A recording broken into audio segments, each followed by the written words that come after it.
પણ એમના લખાણમાં એમણે સરળતાને આત્મસાત કરી છે. તો દીપકભાઈને વિનંતી કે આ વખતે તમે 5મી વાર છો તો બીજા કોઈ પુસ્તકો, પણ હવે તમે આવો ત્યારે તમારે કોઈ પુસ્તકો છે.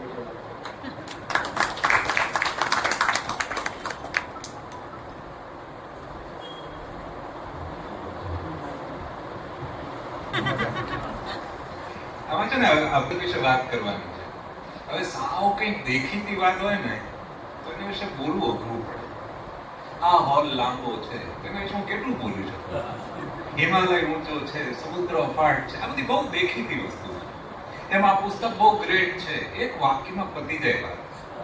આખી દુનિયાના ન્યુયોર્ક ટાઈમ્સથી માંડીને જેટલા વિવેચકોએ આ પુસ્તક ઉપર ખૂબ જ વખાણ કર્યા છે. બહુ જ અદ્ભુત પુસ્તક છે. તો મને આમ ખ્યાલ આવે કે આ તો બહુ મહાન પુસ્તક છે, મારે એટલું બોલીને બેસી જ જવાનું કે યાર ગ્રેટ પુસ્તક છે. પણ એનું ગુજરાતીમાં થયું છે કે એક તમને કહું કે આ પુસ્તક આપણને ગુજરાતીમાં વાંચવા મળી રહ્યું છે, અને એ રામચંદ્ર ગુહાને બદલે કોઈ રામજીભાઈ ગાંધીએ લખ્યું હોય ને ગુજરાતીમાં ઓરિજિનલ એવી રીતે સરળ રીતે બહુ જ અઘરું છે. આનું અંગ્રેજી આમ બહુ ભારેખમ છે, બહુ જ માહિતી છે, બહુ જ નક્કર છે, પણ એટલી રસાળ ઢબે આ ગુજરાતીમાં આવ્યું છે. એ આપણા સૌના સદનસીબ છે. એટલે આ પુસ્તક ન છૂટવું. મારે તમને છે ને હું તો આ પુસ્તક વાંચવાનો ધક્કા મારો, હું વિચારતો હતો મારે કરવાનું શું, આ તો બહુ દેખીતું સરસ મહાન પુસ્તક છે, અને પાછું આમ કોઈ એકથી વધારે પુસ્તક હોય ને તો આપણે કહી શકીએ કે આ આનાથી બહેતર છે, આની કરતાં આ સારું. આમાં તો આ એકમાત્ર જ છે. સ્વતંત્ર ભારતના ઇતિહાસ વિશે ભારતમાં પુસ્તકો બીજા નથી. આ એક જ છે, અને પાછું ગ્રેટ છે. વખતે વાંચતી વખતે મને તમારું નાનું નાનું મગજ થાકી જાય છે. એટલી બધી વિગતો, પણ એટલી જ રસાળ. હવે આ પુસ્તક છે ને લખવું એટલા માટે અઘરું હતું કે ભારતને પકડવું ને, ભારત એટલે શું? એક છે ને જોન સ્ટ્રેચી કરીને 57ના બળવા પછી અંગ્રેજોએ ભારતમાં જે ગોઠવાયા છે અસંતોષને વાચા આપી, જેપીએ અને એને કારણે આખું એટલું અંધાધુંધી છવાય છે કે ઇન્દિરા ગાંધીએ કટોકટી લાવી, અને કટોકટીને કારણે ઇન્દિરાના પિતા જવાહરલાલ નહેરુએ આપણા દેશમાં જે લોકશાહીના ખિલ્લા ફોડેલા, લોકતાંત્રિક સંસ્થાઓને જે બરાબર ગોઠવેલી, એ આખી તૂટી પડે એવો એક તબક્કો આવ્યો. એટલે આ ત્રીજી કટોકટી. અને ચોથી કટોકટી ગુહાના શબ્દોમાં કે એક અકુદરતી રાષ્ટ્રને કુદરતી રાષ્ટ્ર બનાવવું. હવે અકુદરતી એટલે એમણે બે શબ્દો વાપર્યા. એક તો અકુદરતી અને દુસ્સાહસવાળો.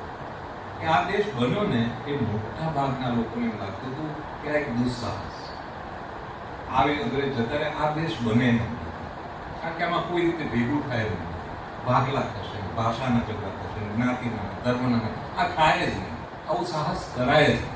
અને કરી નાખ્યું તો પછી એ કોઈ રીતે ટકવાનું નથી, એ કુદરતી નથી, એ સાહજિક નથી, આ આપોઆપ થાય એવું નથી, આ પરાણે થયેલું છે. અને ગોએ સમજાવ્યું છે કે તો કુદરતી રાષ્ટ્ર કોને કહેવાય? આપણને આઘાત લાગે, પણ તો એ વાસ્તવિકતાનો સ્વીકાર છે કે કુદરતી એટલે કે ધારો કે શ્રીલંકા છે, તો ત્યાં બહુ ધર્મીય છે, બહુમતીમાં. ત્યાં જે તમિળ જે છે લઘુમતીમાં, એ લોકોએ કેટલી પીડાઓ ભોગવી પડે એ બધું આપણે થોડું ઘણું જાણીએ. પછી કે મ્યાનમાર જુઓ તો ત્યાં બૌદ્ધ ધર્મ, તો ત્યાં રોહિંગ્યા મુસ્લિમોની શું હાલત છે. પછી કે પાકિસ્તાન જુઓ, બાંગ્લાદેશ જુઓ, અહીંયા બધે બહુમતી વાત છે. હવે એક તરફ આ બહુ દુઃખદ છે, આ જરા પણ આદર્શ નથી કે પાકિસ્તાન ને બાંગ્લાદેશ ને મ્યાનમાર ને શ્રીલંકા એ લોકો સાથે ન રહી શક્યા. જે લઘુમતી હતી એને સેકન્ડ ક્લાસ સિટીઝન નહીં, એનાથી ઉતરતો દરજ્જો આપ્યો. આ કુદરતી કહેવાય. એવો એક હિન્ટ નહીં, સ્પષ્ટ શબ્દોમાં કહ્યું છે કે લોકો એમ માનતા હતા કે આવું જ્યાં હોય, જ્યાં લઘુમતી કચડાયેલી હોય, એ કુદરતી. ભારતમાં નહેરુ ગાંધીની મહત્વાકાંક્ષા હતી કે અમે આટલા બધા વૈવિધ્યપૂર્ણ હોવા છતાં કોઈ લઘુમતીને, કોઈ અલ્પમતીને અમે સેકન્ડ ક્લાસ નહીં, અમે સમાન કરીશું. તો આ એક આખી અકુદરતી વાત છે, અને છતાં આપણે પાર પાડી શક્યા છીએ, આજે અહીંયા પહોંચી શક્યા છીએ. ગોવાએ છે ને 1997માં પહેલી વાર એમને ઓફર મળી પિકાડો નામનું પબ્લિકેશન હતા એના એક એડિટર તરીકે દિલ્હીની હોટલમાં તમે ત્યાં સુધી ગુહા છે ને એ ગુહા પોતાને મારી જેમ મોટા હતા ભાઈ જેવું વિદ્યાર્થીઓને સમજાય એવી વાત કરતો અને મારા જે ઇતિહાસના ફીલ્ડના છે ને એના લોકો માટે લખતો સામાન્ય માણસ એવું થોડુંક એમના મનમાં નમ્રતા હતી અને ખરેખર પણ એમણે અગાઉ થોડુંક જ લખેલું થોડું એટલે ઘણું લખેલું પણ પર્યાવરણ ક્રિકેટ પછી એક નૃવંશ શાસ્ત્રીનું જીવન ચરિત્ર આવું બધું લખેલું અને કોલમ લખાય પણ આવડા મોટા દેશનો ઇતિહાસ લખવો એવી એમના મગજમાં કલ્પના નથી પણ પેલા પિકાડોના એડિટરે એને કહ્યું કે તમે લખો તે લખવા બેઠા પછી એને પોતે જ મનમાં સ્પષ્ટ રાખ્યું કે મારે કઈ રીતે લખવું આ એમ કે 4 કટોકટી વિશે લખવું પછી એમણે લખ્યું કે મેં 2 વાતનું ખાસ ધ્યાન રાખવું એક તો મારે જે ભારતનું વૈવિધ્ય છે ને સામાજિક રાજકીય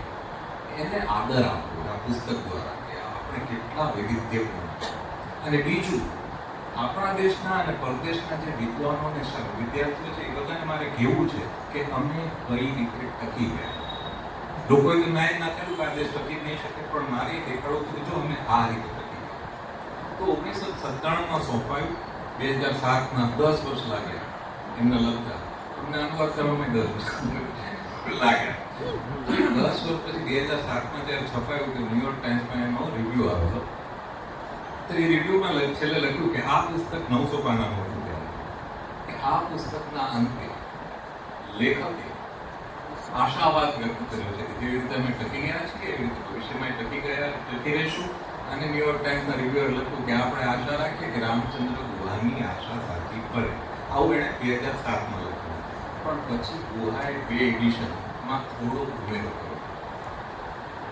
કે છેલ્લી ત્રીજી એડિશન 2022માં બહાર પડી ત્યારે ગુહાએ પછી લખ્યું કે 2007માં મેં આશા સાથે પૂરું કરેલું પણ હવે કે મારું એવું માનવું છે કે આપણા આજે ચોથી કટોકટી પતી પણ હવે આજે ચોથી કટોકટી છે એમાં મને ડર છે કે એમાંથી કદાચ આપણે એટલે કે આજની તારીખમાં બહાર તો આવી જશું પણ બહુ ઊંડા સ્કાર જખમના નિશાન કદાચ રહી જાય અને એ જે આજની જ કટોકટી એટલે આપણને આ પહેલા નજીકના ભૂતકાળ વિશે શું કરીએ ને ત્યાંથી શરૂ કરીએ કે આજની કટોકટી વિશે એમને પછી એના 6 ભાગ પાડ્યા કે આજે ચોથી કટોકટી છે અકુદરતી રાષ્ટ્રને કુદરતી બનાવવું તો એ કે એના જે પરિબળો છે એક પરિબળ એ છે લોકતાંત્રિક સંસ્થાઓનું ધોવાણ બહુ મહત્વનો મુદ્દો આપણે બધા સમજી શકીએ એમ છીએ લોકતાંત્રિક સંસ્થાઓ એટલે કઈ આ તમે જરા ઢીલા પડે બોલો લોકતાંત્રિક કોઈ એક સંસ્થાનું નામ તો બોલો મને ખબર પડે કે જાગે કઈ છે આપણી ભારતની લોકતાંત્રિક સંસ્થાઓમાંની એક બોલો તો ન્યાયતંત્ર અમલદારશાહી પત્રકારત્વ આ બધું ઇલેક્શન કમિશન સીબીઆઈ ઈડી બધું એ બધું બહુ જ જહેમતથી અને મહેનતથી ઊભું કરાવ્યું હવે એનું ધોવાણ થયું આ જે આપણી આજની જે ચોથી કટોકટી છે એનું પહેલું બીજું પાછું એમણે લખ્યું છે કે 20 કરોડ મુસ્લિમોને કલંકિત કરવાની છે આપણા દેશમાં જે મુસ્લિમો છે હવે બધી પ્રજાઓમાં મર્યાદાઓ હોવાની મુસ્લિમોમાં પણ હોવાની પણ એ જે છે એની કરતાં વધારીને કરવાની અથવા એમને બસ કાળા ચીતરવાના પ્રયાસો આ એક કે આજનો બીજો મોટો પડકાર ત્રીજો એમણે કહ્યું છે કે ઉત્તર અને દક્ષિણ ભારત વચ્ચે વધી રહેલી ખાઈ હવે આપણને અત્યારે એમ લાગે કે બેંગ્લોર આપણા બધા ભાઈઓ બહેનો બધા બેંગ્લોર હૈદરાબાદમાં નોકરી કરતા હોય આપણને એક જ લાગે પણ ખરેખર એક છે દક્ષિણના લોકો શું વિચારી રહ્યા છે આ ગુહા પોતે અત્યારે દક્ષિણમાં જ બેઠા છે દક્ષિણના લોકોને ખરેખર એવું લાગી રહ્યું છે કે અમે લોકોની સંખ્યા ઓછી છે ને એટલે અમારું બધું એટલું પ્રતિનિધિત્વ નથી અમે લોકો વધારે ભણેલા વધારે સમૃદ્ધ છીએ અને ઘણા ઉત્તરના જે બધા ગરીબ રાજ્યો છે પછાત રાજ્યો છે એમાંનો લાભ લે છે એવી થોડી લાગણીઓ ત્યાં વપરી રહી છે અને એવા બધા તમે એનો લેખ વાંચો એકવાર મનુ જોસેફ કરીને એક લેખ છે લેખક છે હમણાં મેં એનો એક લેખ વાંચો મને થયું આ માણસને કેમ જેલમાં નથી પૂરો એણે ચોખ્ખા રીત ગણાવી કે જો દક્ષિણે ઉત્તરથી છૂટું પડવું હોય તો આ રસ્તા આવો લેખ અત્યારે છપાઈ રહ્યા છે એટલે દક્ષિણ ને ઉત્તર વચ્ચે આપણે માનીએ તેટલું જોડાણ છે કે નહીં ગુહા ચેતવે છે કે આજે આ ત્રીજી ફોલ્ટ લાઈન છે એના વિશે જાગવા જેવું છે ચોથું એણે લખ્યું છે કે આપણા જે પડોશીઓ છે ને નાજુક અને અનિશ્ચિત પડોશ છે નાજુક છે વલ્નરેબલ છે ગમે ત્યારે એક માણસ 4 જણ આવીને આતંકવાદ ફેલાવીને આ બે દેશ વચ્ચે યુદ્ધ છેડાવી શકે. તો વિચાર કરો, કોઈ 4 માણસ પ્લાનિંગ સાથે આવે કે ના આવે આપણને ખબર નથી, પણ આવે ને ગોળીઓ છોડીને બે દેશ સીધા યુદ્ધના આરે પહોંચી જાય તો કેટલું વલ્નરેબલ છે આપણું આજનું ભારત. એટલે એક બાજુ પાકિસ્તાન, બીજી બાજુ ચીન, બાંગ્લાદેશ, એટલે આ બધાથી આપણે જે ઘેરાયેલા છીએ એની સાથેના સંબંધો એટલા જેટલા હોવા જોઈએ એટલા સારા નથી. આ ચોથું પરિબળ. પાંચમું પરિબળ એમણે કહ્યું છે કે બેરોજગારીમાં વ્યક્ત થતું દેશનું ઘસાયેલું અર્થતંત્ર. આપણું અર્થતંત્ર છે ને એમાં એવું છે કે અમીરો સરસ અમીરો બની રહ્યા છે, શેર બજારમાં રોકાણ કરનારા કમાઈ રહ્યા છે, બધા જે મજબૂત છે એ મજબૂત બની રહ્યા છે, પણ આપણને જે દેખાતું નથી, જેનો વિમર્શ પણ નથી, જેની બહુ ચર્ચા પણ નથી, જે આપણને ક્યાંય મીડિયામાં નથી જોવા મળતું, એમ બહુ જ મોટી પ્રચંડ બહુમતી જે ગરીબ પણ છે અથવા જેના છોકરાઓ મોટા થઈ ગયા પણ નોકરી નથી મળતી. ઇવન આમાં તો નથી લખ્યું પણ એમ નોકરી ને છોકરી અથવા છોકરો એ જે જુવાનિયાઓને નથી મળી રહ્યા એ સમસ્યા આપણને દેખાતી નથી, ચર્ચાતી નથી, પણ આપણે માની એની કરતાં ગંભીર હોઈ શકે. એ તમને આ પુસ્તક વાંચો તો ગુહા એ નોંધે છે 5મા મહત્વના પરિબળ તરીકે કે ભારતમાં આજે જે પડકારો છે એમાં નવાય. અને છઠ્ઠી એમણે જે સમસ્યા જણાવી છે એ છે પર્યાવરણ. અને પછી તરત સ્પષ્ટતા કરી છે કે આ વૈશ્વિક ક્લાઇમેટિક ચેન્જની હું વાત નથી કરી રહ્યો, એ તો છે જ, આખા વિશ્વનું પર્યાવરણ બદલાઈ રહ્યું છે એ તો છે જ, પણ ભારતમાં તો એક બેઝિક જે હવા, પાણી ને ખોરાક છે એમાં જે પ્રદૂષણ ભળેલું છે એ ભારતની એક બહુ મહત્વની આજની તારીખમાં સમસ્યા છે. હવે આમાં છે ને તમને ગોવાનું વિઝન દેખાય. એક માણસ છે એ પર્યાવરણથી માંડીને વૈધારિકથી માંડીને બધી આખી ચિંતા કરી શકે કારણ કે એનામાં સમજ છે. હવે આવી સમજ ધરાવનારા લોકો ઓછા હોય.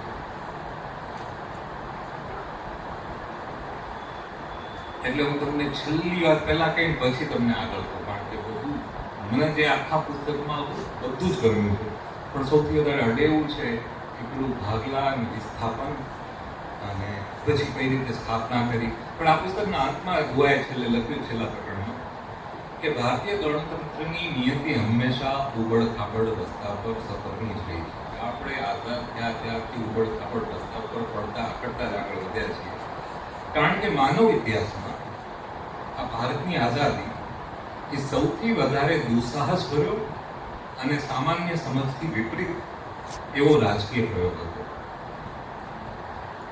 આવામાં ભારત સામે જે પડકારો હતા કે આટલી બધી ભાષા, ધર્મ, જ્ઞાતિની વૈવિધ્યતા દેશને એક કરવો, અને બીજો પડકાર કે શાસ્ત્રો કોટિક્રમ છતાં જ્ઞાતિ જાતિ સભાનતાની વાત કરવી. ત્રીજું કે વિભાજિત, ગરીબ અને બહુ ભણેલા નહીં એવા સમાજમાં બહુપક્ષીય લોકશાહી અને સ્વતંત્ર સંસ્થાઓને પોષવાની આશા રાખવી.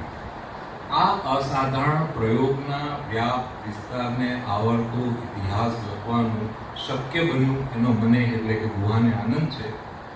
અલબત્ત એ લખતી વખતે અને નાગરિક તરીકે એમાંથી પસાર થવાનું ઘણીવાર બહુ જ ડરાવનારું, હતાશા પ્રેરનારું અને ગભરાવનારું આ ગુહાના છેલ્લા શબ્દો.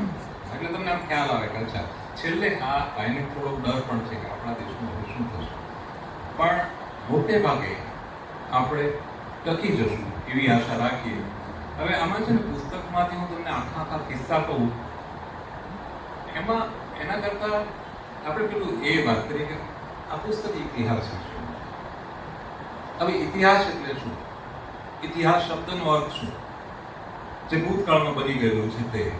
જો કે મહાભારતમાં છે કે મહાભારતનો ઇતિહાસ બનાવ્યો છે એમાં ઇતિહાસ શબ્દનો એક બહુ રસપ્રદ અર્થ છે, કદાચ જે મહાભારતને લાગુ પડે છે. ઇતિહાસ શબ્દનો એક અર્થ એવો છે કે આવું હતું છે અને રહેશે. આ હતું છે અને રહેશે એટલે જે હંમેશા હોય છે, જે સામાન્ય એક જે છે એ એવું એક સળંગ ચાલતું. તો ઇતિહાસ જે છે ભારતનો તે એમ આપણને આ વાંચીને એમ લાગે કે પહેલા થોડું આવું હતું, વચ્ચે આવું હતું, ભવિષ્યમાં કદાચ આવું જ હશે, આમ અમુક સાતત્ય ટકી રહેતું હોય. પણ ઇતિહાસ એક છે ને કાળ ઇતિહાસ લખે સમય, એમાં ધૂળ ચડાઈ જાય અને સોનું ટકી જાય. આવું એકવાર પૃથ્વીરાજ કપૂરે 1955માં રાજ્યસભામાં કહ્યું. એમાં એવું થયું 1955માં બંગાળમાં બહુ બધા વિદ્યાર્થીઓ તમારી જેમ કોલેજમાં નાપાસ થયા. તેમની મમ્મીઓને એવી શંકા કે આ બધા ફિલ્મો જોઈને નાપાસ થયા, બધા ફિલ્મોમાં જ રસ હોય, સૈયારા જોઈને રડે છે. તો તો એને પછી એવો સવાલ ઉઠાવ્યો તો પછી એક વિચાર એવો, ભારતમાં ફિલ્મો નાબૂદ કરવી જોઈએ તો પૃથ્વીરાજ ચૌહાણ કપૂર કે એવું ન કરાય. અમારી ફિલ્મો છે ને 100 ફિલ્મો બને તેમાંથી 99 કચરો છે, એક જ સારી. તમે કે ભારતમાં સંસ્કૃત કહો, સંસ્કૃતમાં 99 ગ્રંથો કચરો જ છે. જે સારા છે એ થોડા કાલિદાસ ને ભવભૂતિ ને એ બધું ટક્યું છે, બાકી બધો કચરો ઇતિહાસે ગાળી નાખે. એટલે ઇતિહાસમાં એક કામ તો કાળ પોતે કરતો હોય, કચરોથી ગાળી નાખે. ગુહાએ આ કામ કર્યું છે. મને એમ સમજાયું કે ગુહા પાસે મટીરિયલ એટલું બધું હશે, પણ એમાંથી એમણે જે જાળીને આ લેવું, આ જવા દેવું, આ લેવું, આ જવા દેવું, મહિનાઓ સુધી એ દિલ્હીમાં નહેરુ મેમોરિયલમાં બેસીને એમને એટલી બધી સામગ્રી મળી હશે. તેમણે જે ધૂળ ધોયાનું કામ કર્યું છે ને એ સલામ કરવાનું માટે. એમણે જે વીણ્યું છે એ આપણને દેખાય છે, પણ એમણે જે છોડ્યું છે એ આપણને નથી દેખાતું. અને જે આ વસ્તુ છે ને, તમને હું એક ઉપયોગી માહિતી કહું, તમારા જીવનમાં જો સારું વાંચવું હોય ને સમૃદ્ધ બનવું હોય ને તો હંમેશા એ યાદ રાખજો, મારે શું નથી વાંચવું, મારે શું છોડવું છે, આ તો ન જ જોઈએ. એ તમે જો કરશો ત્યારે માંડ થોડી જગ્યા વધશે. બાકી તો ઇન્સ્ટાગ્રામ ને ટ્વિટર ને ફેસબુક બેઠા જ છે તમને ઝડપી લેવા. તો પકડવું શું એ મહત્વનું, તેની કરતાં છોડવું શું.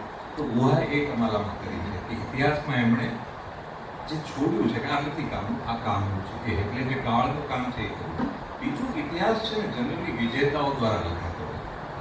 બાબર ના માને, અકબર ના માને. એ શું કામ લખાય? કારણ કે જીતેલા. હાથના આવડાવવાનો કોઈ ઇતિહાસ લખતા નથી. એટલે વિજેતાઓ જે ઇતિહાસ લખે તેમાં પોતાની સારી સારી વાતો જ લખે. હવે એવામાં ગુહાએ જે ઇતિહાસ લખ્યો એમાં વિજેતા પરાજિત બધાને ભેગા કરીને સર્વાંગી દ્રષ્ટિથી એને કોઈને બાદ નથી કર્યા. એ જે કામ કર્યું છે ને એ બાબતમાં પણ ગુહા ઉપર ખૂબ જ માન. અને ઇતિહાસની ત્રીજી બાબત જે ગાંધીજીએ હિન્દ સ્વરાજમાં ટાંકેલી કે ઇતિહાસ હંમેશા કોલાહલની જ નોંધ લે છે, યુદ્ધોની જ નોંધ લે છે.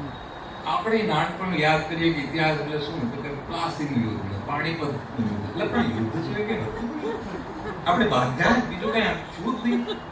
હવે આટલો બધો જે લડાઈ છે ને એ બધી અપવાદો છે.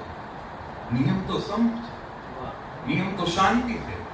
તો એનું કોણ લખશે? આ પુસ્તકની મને ખૂબ જ ગમી ગયેલી બાબત એ છે કે આ છે કે એણે 4 કટોકટી, પડકારો આ બધું લખ્યું, પણ એમાં જે અંડરકરન્ટ છે, એમાં જે શાંત અંદર વહેતો પ્રવાહ છે, એ ભારતમાં શું તાકાત છે, ભારતનું શું સંપ છે, ભારતની પ્રજામાં શું બળ છે, એના પ્રત્યે આમ પરણે હકારાત્મક નહીં, પોઝિટિવ ને મોટિવેશનલ નો એમાં પડે એવા પણ દિલથી. આ પુસ્તકનું નામ પહેલા મને એ વિચાર આવતો હતો કે આ ગાંધી શું કામ રાખ્યું? Gandhi, India after Gandhi. એમાં ગાંધી તો પહેલા જ ચેપ્ટરમાં શરૂઆતમાં ગુજરી જાય. કોઈ ફિલ્મનો હીરો એટલે આપણે અમિતાભ બચ્ચન હીરો છે, પેલી 5 મિનિટમાં મરી જાય તો આપણે પછી ટીકા કરીએ 5 મિનિટમાં હીરો તો મરી જાય, તો એને શું કામ? તો ગાંધી શું કામ નામ રાખ્યું? અને પાછું આ પુસ્તકનું નામ રાખ્યું ગાંધી, ઇન્ડિયા આફ્ટર ગાંધી. પછી એમણે 2 પુસ્તક લખ્યા જે ગાંધી વિશે હતા. એક લખ્યું ગાંધી બિફોર ઇન્ડિયા, 1915 પહેલા ગાંધી કઈ રીતે સાઉથ આફ્રિકામાં રહ્યા મોટા થયા. બીજું પુસ્તક એમણે લખ્યું 1915 થી 1947 સુધીનું Gandhi, The Years That Changed the World. એમાં ગાંધી છે, પણ આમાં તો ગાંધી છે જ નહીં, તો શું કામ રાખ્યું? એટલે મને વાંધો થોડો હતો કે આ ગાંધીનું નામ બતાવો, પણ પછી આખું વાંચી ગયો ને તો આમાં ખબર ન પડે, નામના ઉલ્લેખ વગર એ ગાંધી આમ અંતઃકરણ તરીકે સતત વહી રહ્યા કે આ ભારતને જે બળ મળ્યું છે ને, આ ભારત જે ટક્યું છે ને, એ ગાંધીના મૂલ્યો, ગાંધીની વિચારધારા અને ગાંધી શબ્દ જવા દો, એ શાશ્વત મૂલ્યો છે. આ સત્ય, અહિંસા બોરિંગ લાગે ને, પણ એ શબ્દો ઉપર જ બધું ટકેલું છે. આપણે પતિ પત્ની ઝઘડતા હોય છે ને એના ઉપર લગ્ન નથી કરતું, પણ બે ઝઘડા વચ્ચે જે શાંતિ એના ઉપર લગ્ન કરે છે. એ જે શાંતિ શું છે એની આમાં જે રીતે નોંધ લીધી છે, અને આદર, રિસ્પેક્ટ, દિલથી કે યાર કમાલ કરે. આપણને ખરેખર અપને પે ગુરુ રાજ આતા હૈ એવું કીધું છે ને. આ પુસ્તક વાંચીને આપણને એમ થાય કે આપણે પોતાના ઉપર ગરુડ આવે. આપણને આપણી મમ્મી એમ લાગે કે આ 5 ફૂટ 2 ઇંચની, પણ આ તો વિરાટ છે. એની વિરાટ કોણ? મમ્મી એટલે કોણ? આખું ભારત, આપણા લોકો, આપણા નેતાઓ, આપણા સમાજસેવકો, આ બધાની એમને જે આરતી ઉતારી છે. એટલે પાછું એવું નથી કે જરા આ માણસ ભોળા તો છે, લાગણીમાં બેસી જાય એવા તો છે નહીં. હું તમને કહેતો હતો ને કે આમ વીણીને જે પકડીને એમને જે સારું સારું લીધું છે એમાં રમતિયાળે હોય. હું તમને છે ને કેટલાક એમાં જે કોટ્સ લીધા છે ને એ તમને કહું. જાતના કોટ્સ. હવે એક તમને બધાને ખ્યાલ હશે કે ભારત ને ચીનનું યુદ્ધ થયું તો સંસદમાં એની ચર્ચા તો સંસદમાં નહેરુ એમ કીધું કે જો ભાઈ જે અક્ષય ચીન છે ને ત્યાં ઘાસનું તણકલું નથી. તો ઓલા મહાવીર ત્યાગીએ કહ્યું પોતાની ટાલ ચીને કે ભાઈ અહીંયા કઈ નથી, તમારે બાબુ કોઈને આપી દેવાનું. એકચ્યુઅલી મહાવીર ત્યાગી ખરેખર પોતાની ટાલની નહોતા વાત કરતા, એનો ઈશારો નહેરુ ઉપર હતો, નહેરુની ટાલ. પણ નહેરુ ત્યારે સંસદમાં કેવી ચર્ચા થતી હશે. એક હિન્દુ કોડ બિલ પાસ થયું, હિન્દુ જે કાયદાઓ છે એમાં સુધારો. હવે ત્યારે યુનિફોર્મ સિવિલ કોડની વાત થઈ કે એકલું હિન્દુએ શું કામ આજે હિન્દુ કોડ બિલ પાસ થયું એમાં શું કે હિન્દુએ કેટલી પત્ની કરવી, છૂટાછેડા લેવાય કે નહીં, આ બધા જે આપણા સાંસારિક બધા ધાર્મિક નિયમો છે. તો ત્યારે એક દલીલ એવી હતી માત્ર હિન્દુની શું કામ. તો ત્યારે જે ચર્ચા થઈ એમાં બહુ વિગતે કોણે શું કહ્યું, એટલી બ્યુટીફુલ છે. મને યાદ સવાલ હતો કે યુનિફોર્મ કોડ બિલ અત્યારે હજી આપણે વાતો કરીએ ત્યારે શું કામ પાસ ન કર્યું. સૌથી રસપ્રદ તો જે.બી. કૃપલાણીનો કોડ છે. જે.બી. કૃપલાણીએ હિન્દુ કોડ બિલની સંસદમાં ચર્ચા થતી હતી ત્યારે એમણે એમ કહ્યું કે આ એક પત્નીત્વ માત્ર હિન્દુ જ માટે. આવું કરીને કે કોંગ્રેસ દંભ કરી રહી છે. આ બધા કૃપલાણીના શબ્દો કે તમારે આ કાયદો એક પત્નીત્વનો અત્યારે જ આ ઘડીએ આ દિવસે 1953-55ની વાત છે કે અત્યારે જ મુસ્લિમો માટે લાગુ કરી દેવા જોઈએ. અને હું તમને કહું કે તમે વિશ્વાસ રાખો મુસ્લિમો સ્વીકારી લે છે. એમના શબ્દો છે કે તમારામાં જ હિંમત નથી. સામે નહેરુ બધા બેઠા છે, કૃપલાણી કે તમારામાં જ હિંમત નથી, બાકી યુનિફોર્મ સિવિલ કોડ જ કરી દો, હિન્દુ શું કામ અલગ રાખ્યા. પણ તમે વિરોધ કોણ કરે? કૃપલાણીના પત્ની પોતે સુચેતા કૃપલાણી કે એક મિનિટ આ હજી ભાગલાના ઘા બહુ તાજા છે, મુસ્લિમોને હમણાં પૂરતા ન છંછેડીએ. મને આશા છે કે બહુ થોડા સમય પછી આપણે આ જ કાયદાઓ બધા મુસ્લિમોને આપશું તો એ સ્વીકારી લેશે. અને એ બે પતિ પત્નીની વાત સાચી છે કે હમણાં ટ્રિપલ તલાક આપણે દૂર કર્યો તો એ થયા રમખાણ. કૃપલાણી એ જ કહેતા હતા કે શું કામ ડરો નહીં રમખાણો થાય, તમે સુધારા કરી નાખો, મુસ્લિમો સુધારા સ્વીકારી લેશે. પણ ત્યારે કૃપલાણી કહ્યું તમારા હિંમત નથી. અને ખરેખર ત્યારે લોકો હિન્દુનો જુવાળ ત્યારે હતો આંબેડકર, બાબા સાહેબ આંબેડકર હિન્દુ ધર્મ ને ગ્રંથ ને પુરાણની ને એની કોઈ દિવસ વાત ન કરે. પણ એમણે હિન્દુ કોડ બિલ વિશે લોકોને સમજાવતી વખતે હિન્દુ ધર્મ ગ્રંથો ટાંક્યા. અને ચાણક્યએ આમ કહ્યું છે ને એવું ચાણક્યને ટાંક્યા. અને નહેરુ સંસદમાં કે યાર હિન્દુ પુરુષો તમારે છે ને કોઈને રામચંદ્ર કે સત્યવાન નથી બોલવું, પણ પત્નીઓ સાવિત્રી અને સીતા જ જોઈએ. આવું આ કેટલી હેલ્ધી ચર્ચા મારામારી થઈ રહી છે. અને એમાં બહુ ઘણું ટ્રેજિક દ્રશ્ય છે કે આખું હિન્દુ કોડ બિલ લખેલું એના પાયામાં બાબા સાહેબ આંબેડકર હતા. પણ એ ત્યાં સુધીમાં 1952ની ચૂંટણી હારી ગયેલા. 1954માં બાબા સાહેબને એમ કહ્યું હતું કે આ બધું એક સાથે લાગુ કરો, પણ નહેરુ કહ્યું કે એક સાથે નહીં થાય, ટુકડે એક પછી એક મુદ્દો ચર્ચીને આપણે લાગુ કરીએ. તો પછી ધીમે ધીમે લાગુ કરતા ગયા. ત્યારે બાબા સાહેબ આંબેડકર, મેં તમને અગાઉ નહેરુનું વર્ણન કર્યું કે એક બેન્ચ પકડીને ચાલતા હતા, વૃદ્ધ હતા, એવી થોડી હાલત બાબા સાહેબની હતી. એ આખી ચર્ચાઓ એમણે સાંભળી હિન્દુ કોડની, અને એ ભાગ્યે જ કશું બોલ્યા છે. પણ એ બેઠા બેઠા રાજી તો થતા હતા કે જે મેં ઈચ્છું હતું થઈ રહ્યું. પછી એ ગુજરી ગયા પછી બધાએ જે અંજલિ આપી નહેરુએ કે હિન્દુ ધર્મના જેટલા અન્યાય છે ને એની સામેના વિદ્રોહના પ્રતિક જેવો આ માણસ હતો, અને દિલથી આપ્યું. આમાં મને અમુક બાબતોમાં જે મજા આવી છે જેને આપણે સાંજ સમય વિચાર્યા ને એવા અહીંયા એટલા બધા સાથે દેખાય. આંબેડકર ને નહેરુ એટલા બધા સાથે છે, એટલી બધી બાબતમાં એમના મૂલ્યો સરખા છે, એમની અમુક લડતોમાં સાથે. even કેટલીક બાબતોમાં ધારો મુંબઈ સ્ટેટ આ જ્યારે ભાગલા પડ્યા તો પહેલા મુંબઈ રાજ્ય બનાવવાની, મુંબઈને ગુજરાત કે મહારાષ્ટ્ર સાથે ભેળવાની વાત જ નથી. પહેલા મુંબઈને અલગ જ રાખવાની વાત હતી. તો એને મુંબઈને છૂટું રાખો કે એમાં કોણ હતા એવું માનનારા આપણને કલ્પના જ ન થાય. એક તો નહેરુ હતા. નહેરુ તો પોતે ભાષાઓ પ્રાંતના જ વિરોધી હતા, પણ એમની જેવો જ મંતવ્ય આપનાર, એમને કે હા બરાબર છે આ ભાષાઓ બધું તોડવા જેવું નથી એવું કહેનાર બીજા હતા બોળવર્કર. સમજો એ આમાં લખ્યું. ત્રીજા હતા એસ.કે. પાટીલ, કોંગ્રેસના દિગ્ગજ નેતા. આ લોકોએ કોઈ કલ્પના જ નથી કરી મુંબઈ છે આમાં ગુજરાતમાં. એટલે આ વખતે તમને આજકાલ કે એક નહેરુને ગોળ કરે એક જ લાઈનમાં તો કે હા એવું કેટલીય જગ્યાએ કાશ્મીર મુદ્દે બહુ બધા ઘર્ષણો થયા. સરદાર પટેલને નહેરુ વચ્ચે ઘર્ષણો થયા જ છે, અને ખાસ કરીને આઝાદી મળીને પછીના તરતના મહિનાઓમાં તો ખરા જ. પણ એમાં કાશ્મીર વિશે નહેરુએ પત્ર લખીને પટેલે કહ્યું છે, કાશ્મીર મુદ્દે તમે ને હું એક જ દિશામાં વિચારીએ છીએ, આપણી લાઈન એક જ છે, આપણે બધી વાતે સહમત છીએ. એટલે આજે કોઈ કાશ્મીરની વાત આવે પછી કે નહેરુએ ભૂલ કરે છે, નહીં, એક મિનિટ, નહેરુ અને પટેલ અહીંયા ભેગા જ છે, એ લોકો વચ્ચે કોઈ વિવાદ નથી. એટલે તમે આપણે જ્યાં દુશ્મનીઓ ધારી એવી દુશ્મનીઓ હતી નહીં, બધા એકબીજા સાથે લડતા હતા પણ કોઈ હળીમળીને હતા. તો આમાં જે દોસ્તી દુશ્મનીના મિશ્રણની જે વાતો છે એ બધી બહુ જ બ્યુટીફુલ છે, અને એટલું બધું છે. મને એમ થાય કે આ પુસ્તક વિશે બોલવા વિશે જો તમે નિરાતે વાત કરો એક એક ચેપ્ટર વાંચો તો એક દિવસે ઓછો પડે, પણ આપણે ટૂંકમાં બધા બતાવીએ તો બધા જે કોર્ટ છે, હવે અમુક એક વાત ખાસ સમજી લેવા જેવી છે કે આઝાદી પહેલા શાસ્ત્રી સુધીનો ભાવ અને શાસ્ત્રી પછીનો ભાવ, આમ જે બિફોર ક્રાઇસ્ટ ને આફ્ટર ક્રાઇસ્ટ કહેવાય, આ મારી સમજ છે, આ પુસ્તક વાંચીને વિકસેલી સમજ છે. હું પોતે સમાજશાસ્ત્રના ઇતિહાસમાં બહુ નબળો છું, મને પહેલેથી ખ્યાલ હતો, અને છતાં મારા જેવા જેને ઇતિહાસ સમાજશાસ્ત્રમાં બહુ રસ નથી પડતો એને આ પુસ્તકમાં ખૂબ જ રસ પડ્યો. તેની ક્રેડિટ ગોઝ ટુ રામચંદ્ર ડોબા, કે મારા જેવા ડોબાને રસ પડતો, એટલે તમને પડશે, મારાથી તો ડોબા તમે નહીં છો. તો એવા એમણે છે ને આ પુસ્તક વાંચી મને એમ સમજાયું ભારતના બે ભાગ છે આપણા ઇતિહાસમાં, બિફોર ક્રાઇસ્ટ ને આફ્ટર ક્રાઇસ્ટ હોય ને. મને એમ લાગે બિફોર શાસ્ત્રી ને આફ્ટર શાસ્ત્રી. બિફોર શાસ્ત્રી વાળું જે ભારત છે અને પછી કઈ રીતે બગડ્યું, તો બે ત્રણ કોડ છે ગુહાએ ટાંકેલા પુસ્તકમાં, અલગ અલગ ચેપ્ટરોમાં. એક કોડ છે જર્મન સમાજશાસ્ત્રી મેક્સ વેબર. એણે કહ્યું કે રાજકારણ છે ને બે રીતે વ્યવસાય બનાવી શકાય. કાં માણસ રાજકારણ માટે જીવે અથવા રાજકારણ થકી જીવે, રાજકારણ દ્વારા જીવે.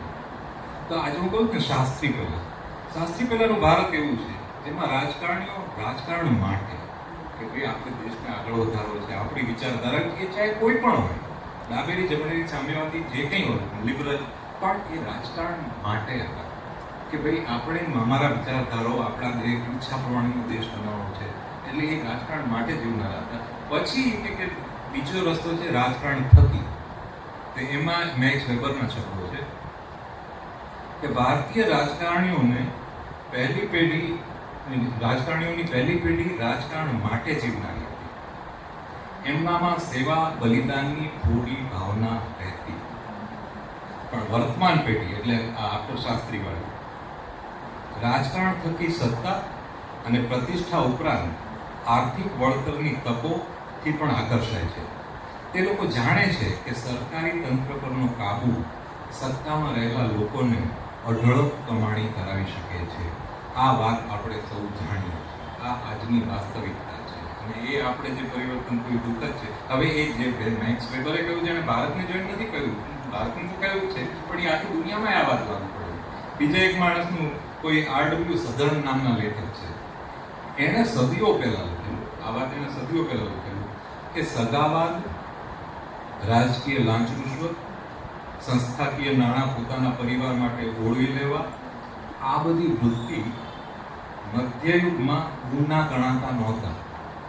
મધ્યયુગમાં આ બધાને ગુના નહોતા ગણાતા, અને મધ્યયુગમાં એટલે બધા માકિયાવેલીએ લખેલું રાજકારણ વિશે પુસ્તક વાંચો, તેમાં એમ કે રાજકારણ આ જ છે, સત્તાનો ધંધો ખેલ જ છે, એમાં પૈસા લેવાના હોય, સત્તા લેવાના હોય. તો એ રાજકારણ આ બધું મધ્યકાળમાં ગુના ગણાતા નહોતા, એ તો સરકારી કળાનો હિસ્સો ગણાતા કે તમે વહીવટ કરો તો આ બધું હોય જ, સત્તાવાદ, ભ્રષ્ટાચાર, આ અને સામાન્ય માણસોમાં તો ઠીક, કોક માટે પણ આ બધા ગુણો જરૂરી ગણાતા હતા. હવે આવું સદીઓ પહેલા લખાયું.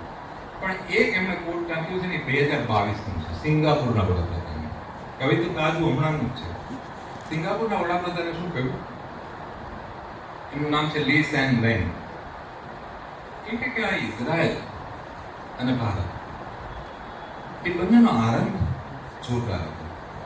ઇઝરાયલમાં ડેવિડ બેન ગુરિયન અને ભારતમાં નહેરુ, એના જેવા પ્રતિબદ્ધ નેતાઓથી આ બે દેશનો આરંભ થયો. પરંતુ તાજેતરના દાયકાઓમાં આફ્ટર શાસ્ત્રી આ દેશોને જાહેર સંસ્થાઓનું અવમૂલ્યન કરનારા અને રાષ્ટ્રના સામાજિક આર્થિક ભવિષ્યને જોખમમાં મૂકનારા ભ્રષ્ટ અને સ્વાર્થી નેતાઓ ચલાવતા રહ્યા છે. સરવાળે રાજકીય પોત બદલાઈ જાય છે. આવું જ્યારે થાય કે રાજકીય પોત બદલાઈ જાય પછી આપણી વાત આવે છે કે આવું થવાથી સરવાળે રાજકીય પોત બદલાઈ જાય અને રાજકારણીઓ માટે સન્માન લોકોના મનમાં ઓસરી છે. પછી મતદારો આખી વાતને સામાન્ય સ્થિતિ તરીકે સ્વીકારી લે અને એમ માની લે કે આનાથી વધારે સારું કંઈ હોઈ શકે તેમ નથી. તેના કારણે ધોરણો નષ્ટ થાય છે, સ્ટાન્ડર્ડ વેલ્યુઝ નીચા ઉતરે છે, વિશ્વાસને ઘસારો પહોંચે છે અને દેશ વધુ નીચો પડે છે.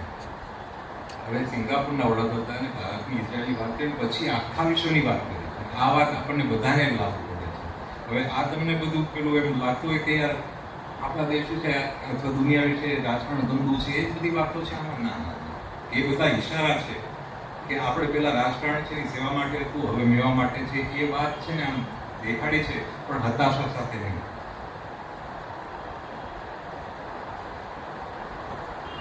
હવે હું તમને થોડી એમ લાગે કે આમ ભારે લાગતું હોય, આપણી પાસે કેટલો સમય છે હજી? આ ઘડિયાળ પ્રમાણે કેટલા વાગે પૂરું કરવાનું? મેં તમને કહ્યું એમ કે આ પુસ્તકમાં સૌથી વધારે હૃદયસ્પર્શી જે બાબતો છે ને, એ ભાગલા પડ્યા ત્યારે શું થયું અને પછી કઈ રીતે આપણે બેઠા થયા, એની બધી જે વાતો છે એમાં આપણે આમ બધું જાણીએ છીએ કે ભાઈ સરહદમાં બંગાળમાં બહુ હિંસા થઈ, પંજાબમાં બહુ થઈ. પણ આ પુસ્તક વાંચીને મને પંજાબ માટે જે આઘાત લાગ્યો કે અચ્છા આવું હતું. પંજાબના ભાગલા, પંજાબમાં તમે વિચાર કરો કે પંજાબ એટલે કોનું? પંજાબ કઈ પ્રજાનું છે? પંજાબની પ્રજાને શું કહેવાય? ગુજરાતી, હિન્દી, શીખ. હવે શીખ એટલે હિન્દુ બી નથી, મુસલમાન નથી, એ ત્રીજા છે. હિન્દુઓ સાથે નજીક છે, હિન્દુઓ સાથેને રોટી બેટીનો વ્યવહાર છે. બીજું, હિન્દુઓ સાથેનો કોમન ઇતિહાસ એ છે કે હિન્દુઓએ અને શીખોએ મળીને મોગલો અને બીજા મુસ્લિમ આક્રમણો સામે લડત આપેલી, અત્યાચારો વેઠેલા. શીખોએ તો પોતાના કેટલાક ગુરુઓ ગુમાવેલા. એટલે એક કોમન ઇતિહાસ હતો. એટલે હિન્દુઓ સાથેનું બોન્ડિંગ કરવું, પણ છતાં એ જુદા જ છે. એટલે એ હિન્દુ નથી કે મુસ્લિમ નથી, તો એ આશ્વસ્ત કે આપણને શું ભાગલા, આ તો હિન્દુ મુસ્લિમ લડે છે, એ લોકો ફોડી લેશે ને એ છૂટા પડી જશે, આપણને શું વાંધો? હું નોંધ્યું છે કે ભાગલાની સચ્ચાઈનો સ્વીકાર કરવામાં અને એને અપનાવવામાં સૌથી મોડા શીખો. આપણે કલકત્તામાં અને બંગાળમાં તો ક્યારના રમખાણો શરૂ થઈ ગયો 1946થી. આઝાદી 1947માં મળી એટલે 1946માં ઓલું ડાયરેક્ટ એક્શન ડે, પછી મારામારી, તે ધનાધન, ગાંધીનું આ કરી ગયો. નવાઈ લાગે એવી વાત છે, આ વાંચીને મને નવાઈ લાગી કે પંજાબ એક એવો પ્રાંત હતો જેણે નવેમ્બર 1946 પહેલા એક પણ કોમી રમખાણ જોયું છે. ત્યાં હિન્દુ, મુસ્લિમ, શીખ ત્રણેય રહેતા હતા. એક પણ રમખાણ ઇતિહાસમાં થયું જ નહોતું. ત્યાં ક્યારે કંઈ વાંધા જ નહોતા એવું લાગે. ત્યાં એવું હતું કે આપણે તે મુસ્લિમ લીગ ને કોંગ્રેસ, ત્યાં યુનિયનિસ્ટ એટલે બધા જમીનદારો. એ જમીનદારો કોણ? બધા જ બધા મુસ્લિમ, શીખ ને હિન્દુ. તો એ યુનિયનિસ્ટોને એમ હતું કે આપણને કંઈ વાંધો નહીં આવે. બીજું, પંજાબીઓને એક સૌથી મોટી ટ્રેજેડી એ હતી કે પંજાબ પ્રાંત છે એના બે ભાગ હતા. પૂર્વ એટલે ભારતવાળો, પશ્ચિમ એટલે જે પાકિસ્તાન. તો બધા પૂર્વમાં વધારે હતા. અંગ્રેજોએ પ્રેમથી પંપાળીને ધક્કા મારીને પૂર્વવાળાને એમ કહ્યું કે આપણે આ બધી નવી કેનલો બાંધી છે, પશ્ચિમમાં ગઈ છે, ત્યાં જાઓ, ત્યાં તમે ભાગ લો, સમૃદ્ધ બનો. અહીંયા શું પૂર્વમાં, અહીંયા કોરી જમીન છે, એની કરતાં ત્યાં જાઓ તો ત્યાં વધારે કમાણી થશે. તો એક કે બે પેઢી પહેલા પૂર્વમાંથી એટલા બધા લોકો પશ્ચિમમાં ગયા હતા અને ત્યાં એક કેનલ કોલોનીઝ બનાવેલી. એ બધા સમૃદ્ધ થયા, અમીર થયા, ઠેકાણે પડ્યા, બે પાંદડે થયા. ત્યાં આવીને કે કેટલા ભાગલા. તો પેલા લોકોએ નક્કી કર્યું કઈ ના, પંજાબમાં અમે શીખો જે જ્યાં છે ત્યાં જ રહેશું. જે પશ્ચિમમાંથી પશ્ચિમ, પૂર્વમાંથી પૂર્વ. એ લોકો તૈયાર જ નહોતા. અને પછી જ હોય તો ભાગલાનું તો પણ પછી તો 1947 જાન્યુઆરી, ફેબ્રુઆરી, માર્ચ, એપ્રિલ એટલે બધાને એમ ખ્યાલ આવે કે યાર ભાગલા તો થવાના છે. તો ત્યારે શીખોએ એમ કહ્યું કે તો બરાબર નહીં, ખાલિસ્તાન આપી દો. તો ત્યારે એક જ વાક્ય ગોયા લખ્યું છે ખાલિસ્તાન. એ લોકો એમ લાગ્યું અમને પંજાબમાં અલગ જ જોઈએ, તમે હિન્દુ મુસ્લિમ બાદ હોય અમને શું કામ? ખાલિસ્તાન માગે. પણ પછી ગુહા સરસ માની કે શીખોની કમનસીબી એ હતી કે અંગ્રેજોએ એમને તર છોડી દીધા હતા. કોંગ્રેસ એમને બેઠી રહી હતી કે આપણા ઠીક છે આ બેઠા. મુસ્લિમો એમની મજાક ઉડાવી રહ્યા હતા. તમે અહીંયા શું બેઠા છે, બધા અમારું પાકિસ્તાન જવા નીકળો. અને શીખો પોતે પોતાના નેતાગીરીથી બહુ જ નારાજ હતા કે અમારામાં કોઈ એવો ધર્મનો નેતા નથી જે અમારા માટે લડી. છેવટે ભાગલા થયા ઘણા અંદીનો. અને પછી જે મારામારી થઈ એ થોડા 7 મહિના 1946ના નવેમ્બરથી 47ના જૂન જૂન જુલાઈ સુધીના આંકડા આપેલા કે ભારતમાં કોમી રમખાણોમાં કેટલા માણસો મર્યા. બ્રિટિશની સંસદમાં આંકડા આપ્યા 4,000 લોકો રમખાણમાં મર્યા. એ 4,000માંથી 3,000 એકલા પંજાબમાં મર્યા. એ લોકોને એમને કયું શું ક્યાં જશે એ જ ખબર નથી. મને પોતાને આ જાણીને તમને શું લાગે છે, ચાલો પંજાબની છૂટી પાડતી એક રેખા દોરાઈ, બરાબર? હું તમને એક સવાલ પૂછું, હવામાં જ જવાબ આપજો, ખબર હોય તો એ રેખા ક્યારે દોરાઈ? ભાગલાના 1 વર્ષ પહેલા, ભાગલાના 1 મહિના પહેલા, કે ભાગલાના 1 દિવસ પછી? પંજાબ ને પાકિસ્તાનનું પંજાબ ને ભારતનું પંજાબ એ બેને છૂટા પાડતી રેખા ક્યારે દોરાઈ? આઝાદી પહેલા?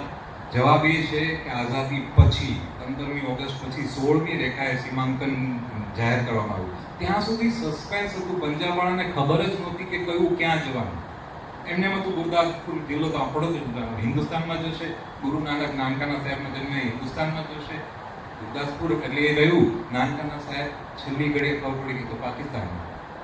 લાહોર, આપણા દેવાનંદ ને સાયરન ઉદ્યાન બધા લાહોરમાં બહુ બધા હતા. ને લાહોર એટલે શીખોનું સામ્રાજ્ય જે હતું, શીખ સામ્રાજ્ય, એની રાજધાની લાહોર. આપણા ગુજરાતના ટંકારાના દયાનંદ સરસ્વતી જે આરએસમાંથી ચળવળ ચલાવી એનું મુખ્ય કેન્દ્ર લાહોર. એટલે લાહોરમાં એમ આપણને ખાતરી હતી ભારતવાળાઓને શીખો કે આ તો ભારતમાં છે, પણ એવું નથી.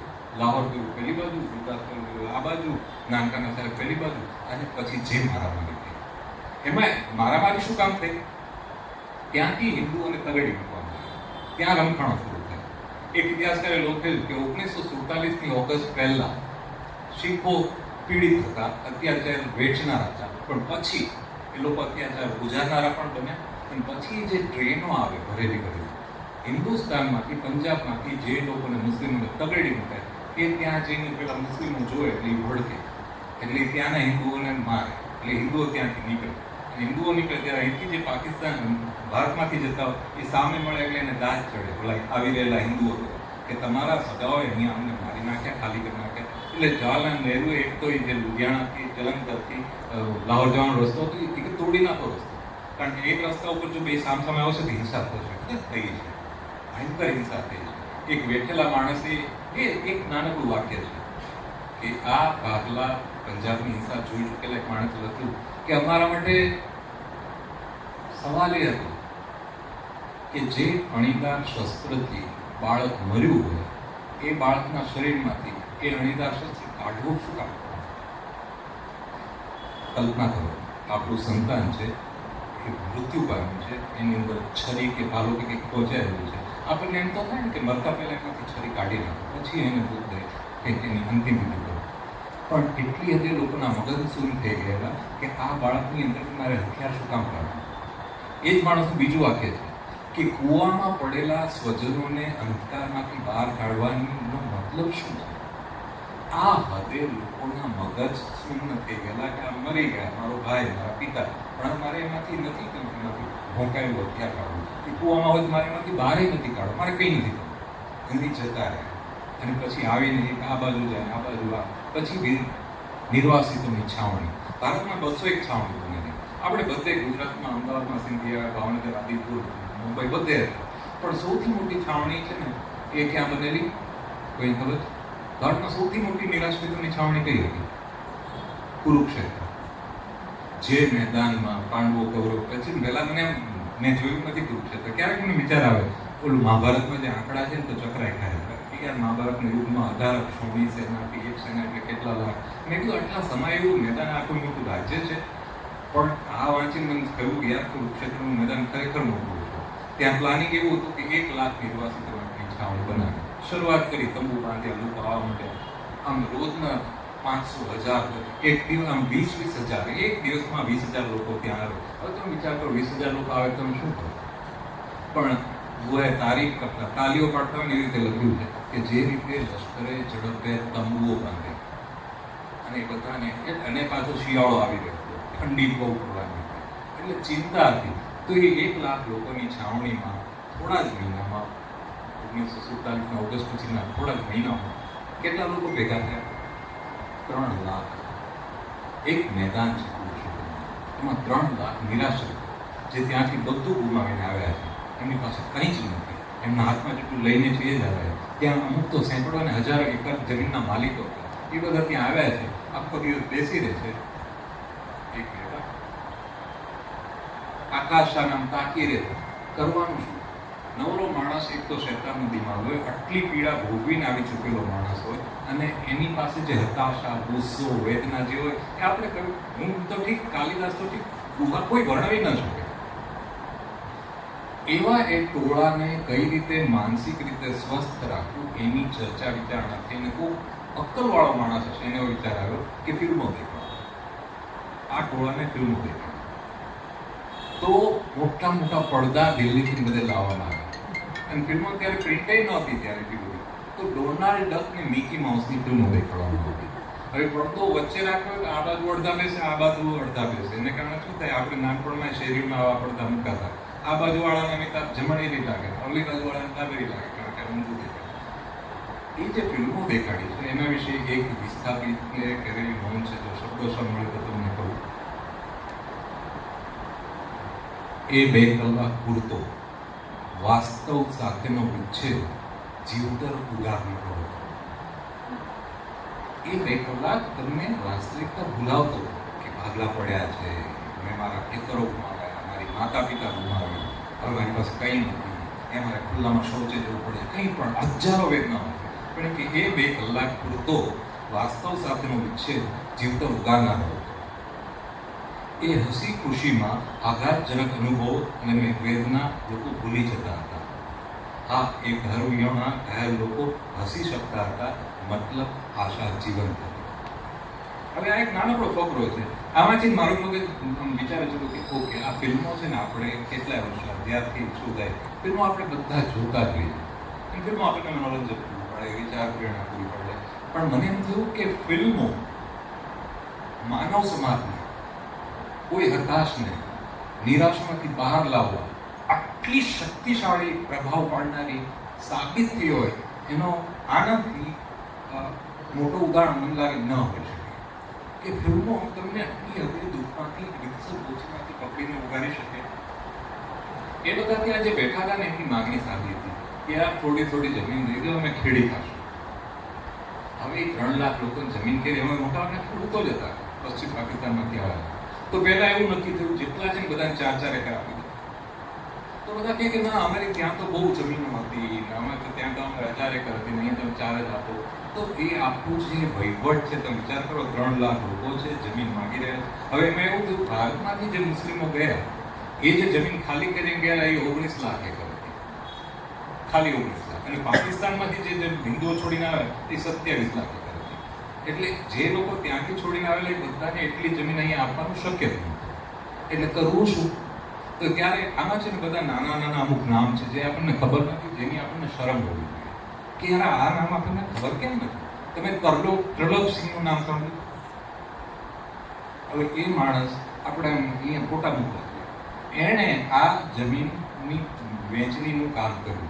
એણે પછી ત્યાં એ છાવણીનો એ વડો હતો. વિચાર કરો, એ જે છાવણી 3 લાખની છે ત્યાં 7000 ઓફિસરો છે, મોટા ઓફિસરો, વ્યવસ્થિત છે કે ભાઈ તારી કેટલી જમીન હતી. લોકો પાસે પુરાવા માંગવામાં આવે કે ભાઈ ત્યાં તમારી કેટલી હતી, અને પુરાવા તમને કોઈ કહે કે ભાઈ ત્યાં કેટલી હતી એ પ્રમાણે હું તમને અહીં આપું, તો તમે થોડુંક 2-4 એકર વધારીને જ કહેવાના કે યાર ત્યાં તો. અને આમે આપણે છે ને ભૂતકાળ આપણને હંમેશા અમારો ભૂતકાળ તો અમારો બાપ હતો સિંહ મારતા ને એમ જ હોય. અને આમાં તો એટલું કહેવાથી લાભ મળવાનો હતો, એટલે બધા બડાવેડા ચડાવી કે પછી એના 2 રસ્તા કાઢવામાં આવે કે કોઈનો દાવો એવો લાગે, બધા અમલદારો બેઠા હોય, ઓલાની પાસે પુરાવા માંગે, ઓલો કે મારી પાસે 50 એકર હતી કે લાવ પુરાવો, પછી સરખો ન મળે કે તફકો કરે કે ફેંફે કરે, તો એક એને જે જમીન ફાળવાની ને એમાં કાપ કે જા હવે તમે 10 ની 5 આપશો, ખોટું બોલે ને, અથવા થોડા દિવસો છે. આવા બધા કેટલા રસ્તા વિચારવા પડે કે ભાઈ આ કઈ રીતે બધું પાર પાડવું. પછી એમાં જમીનના ફેર હતો કે આપણું જે પૂરું ભારતવાળી જમીન હતી એ સિંચાઈવાળી નહોતી. આજે બધી પંજાબ એટલે 5 નદીઓનું પાણી છે, નહેરો પશ્ચિમમાં બને, અને ત્યાં પાક બહુ, એટલે ઓલો એમ કે ત્યાં મારી 1 એકર છે તો અહીંયા 4 એકર થાય ત્યાં. એટલે પછી એમાં ત્રિલોકસિંહે એક સ્ટાન્ડર્ડ બનાવ્યું કે સ્ટાન્ડર્ડ એકર, એવી એક વ્યાખ્યા કરી કે ભાઈ સ્ટાન્ડર્ડ એકર એટલે શું કે 1 એકરમાં 10 એટલે 10 મણ ચોખા પકાય એટલો એરિયા 1 એકર. તો એ પાકિસ્તાનમાં જે જમીન હતી એમાં 1 એકર એટલે 1 એકર જ હતી, 1 એકરમાં 10 મણ પાક કરે. પણ ભારતમાં 1 એકર મતલબ 4 એકર, કારણ કે 4 એકરમાં સિંચાઈ ન હોવાને કારણે 10 મણ મળતા એટલે એ છૂટ આપી કે તમે ત્યાં ધારો કે 1 એકર કહ્યું તો એના 4 એકર. એટલે એક તો આ એણે સ્ટાન્ડર્ડ એકરની વાત કરી. બીજું એક એમણે બહુ વિચારીને જે કર્યું એ હતું ગ્રેડેડ કટ. કે બધાને કાપવાના ખરા, પણ કઈ રીતે? કોઈ માણસ જો 10 એકર સુધીની જમીન માંગે કે ભાઈ મારી પંજાબમાં 10 એકર હતી તો એને 25% કાપીને 7.5 એકર આપે. કોઈ માણસ 10 થી 30 એકર જમીન માંગે તો એ જે માગણી કરે એમાં 30% કાપ. અને કોઈ માણસ 500 એકરથી વધારે જમીન માંગે તો એને 95% કાપ આપીને જેથી સમાનતા જળવાય. એક વિદ્યાપતિ નામની કોઈ મહિલાનું ઉદાહરણ આપ્યું, એના 11,500 એકર હતા, એ પુરાવે આપ્યું જે મારે ત્યાં 11,500 હતા, એને અહીંયા 825 એકર આપવામાં આવે. આ બધું જે રીતે થયું હશે તો વિચાર કરો. અને આ 1949ના મધ્ય સુધીમાં તો 2 લાખ એકર જેટલું જમીનનું વિતરણ ને બધું થઈ ગયું. તો આ લોકોએ જે બધા કામ કર્યું, આ ત્રલોકસિંહ હોય, સુકુમાર સેન આપણા પહેલા ઇલેક્શન કમિશનર હોય, ડોક્ટર હોમી ભાભા, આ બધાએ નહેરુએ આપણને ભેગા કર્યા. 1954 થી 1964 સુધીમાં 5 આપણે ત્યાં આઈઆઈટી બની. આ બધું એ લોકો નહોતું ન કર્યું, કારણ કે આમાં માત્ર નહેરુ કે માત્ર વડાપ્રધાન કે ન થાય, આમાં આખી ટીમ જોઈએ, સામૂહિક પ્રતિભા જોઈએ, સામૂહિક તમે બધા મજબૂત લોકો ભેગા કરવા જોઈએ. એ ટીમ બિલ્ડિંગની બધી આવડત જે ત્યારે હતી એ પછી ઓછી થતી ગઈ. અથવા દેશના હિતમાં આપણે બૌદ્ધિક પ્રતિભાશાળી લોકોને બાજુમાં રાખીએ. પ્રતિભાશાળી માણસ છે ને સવાલ ઉઠાવે, ધારો કે વડાપ્રધાન કે કામ કરી, નહેરુની સામે સવાલ ઉઠાવે, આ બધા એમની સામે શીંગડાઈ ભરાવનારા હતા. અને બધા એટલા સેન્સિબલ ભાભા હતા. ભાભા કે એમનું એક સરસ નાનકડું વાક્ય હતું, મને મજા પડી કે છે ને પરદેશથી ત્યારે આપણે ત્યાં કંઈ બનતું નથી, મોટા ભાગનું પરદેશથી જ આવતું. સાવ બેઝિક કેટલીક વસ્તુ, બાકી એમ સાપુ ને બીજું બધું પરદેશથી આવતું. ભાભાએ એમ કહ્યું કે જો ભારતમાં બનાવશો ત્યારે આત્મનિર્ભર ભારત એવો શબ્દ નહોતો, પણ એ ભાભાના શબ્દો એ હતા કે જો તમે પરદેશથી ચીજ લાવો ને માત્ર ચીજ જ લાવો, પણ ભારતમાં બનાવો ને તો ચીજ ઉપરાંત તમે નિપુણતા પણ મેળવો. કે તમે એટલે જાતે બનાવો, આપણે ઊભા થઈએ, એ જે જોશ જુસ્સો છે. આપણે પછી એવું છે સવાલ જવાબમાં વાત કરીએ. છેલ્લે હું તમને ખાલી એટલું કહું, આ પુસ્તક વાંચવું કઈ રીતે, આ પુસ્તક વાંચવાની એક રીત છે કે આ જેમ તેમ તમે પહેલી વાર આ કોઈ એવી થ્રિલર નથી કે તમે પહેલા પાને એકચ્યુઅલી વાર્તા છે, એક આપણી માતાના જીવનની કથા છે, એવી રીતનું જ છે. પણ એને સળંગ પહેલી પેઢીથી છેલ્લે સુધી આમ ફેઝનો એક શેર છે, મુકામ और कोई राह में जचा ही नहीं, जो कुएं याद से निकले तो सुएदार चले. રસ્તામાં ક્યાંય અટકવાનું મન જ ન થયું, સીધા પ્રેમિકાના ઘરે નીકળ્યા, ફાંસીની માછલી ચડી ગઈ. આમાં પ્રેમિકાની ઘરે નીકળીને ફાંસીની માછલા જેવી ઉતાવળ કરવી નહીં, અહીંયા અટકી વાંચો. તમને પોતાને જ એવું થશે, મને પોતાને બબ્બે પાને ઊભા રહેવાનું મન થાય, વિચારવાનું મન થાય, પરસ્યુ કરવાનું મન થાય, તમને એમ કંઈ નોંધ કરું એવું થશે. એટલે આ પુસ્તક મોટે ભાગે તમને કદાચ સાથે કાગળ દઈને વાંચવું. બીજી એક પ્રેક્ટિકલ હિન્ટ આપું, ખરીદીને વાંચો. આ તમારું પુસ્તક છે એટલે નથી કહેતો, એ તો છે જ, પણ એમાં ફાયદો શું થાય? તમે જો પૈસા ભર્યા હોય ને તો તમને એમ થાય વસૂલ તો કરવા. તમે જીમનું પેલું લવાજમ ભર્યું હોય તો જીમમાં જવા પહેરાવો કે પહેલા પૈસા ભર્યા તો જોઈએ, એટલે ખરીદીને વાંચો, એનાથી ફેર પડશે. અને ત્રીજું હું તમને કહું, આ પુસ્તક છે ને વાંચવું હોય ને તો એક યાદ રાખજો, તમને એની મારી સાથે તો આવું બહુ થયું, તમારે થશે. એ છે નોસ્ટેલ્જિયા સાથે. આ પુસ્તકની ઘટનાઓ, તમે ભલે યંગ હશો, આમાંથી સૌથી યંગ હશે એ કે 15, 20, 25 વર્ષના તો હશે ને, તો આ પુસ્તકમાં જે ઘટનાઓ આવે છે ને ત્યારે તમે ક્યાં હતા એ તમને યાદ આવશે.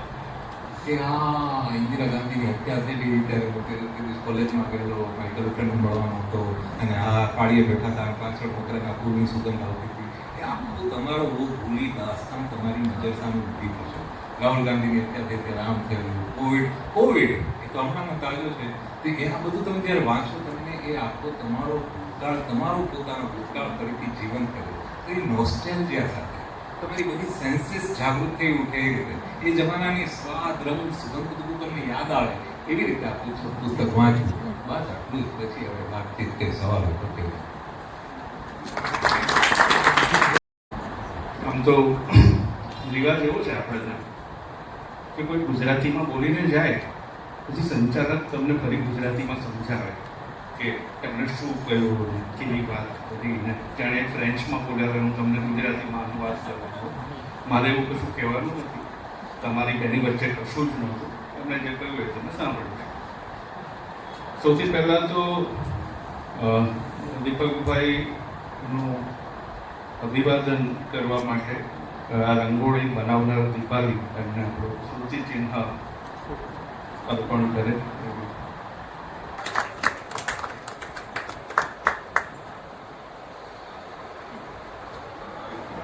બીજી એક બે જાહેરાતો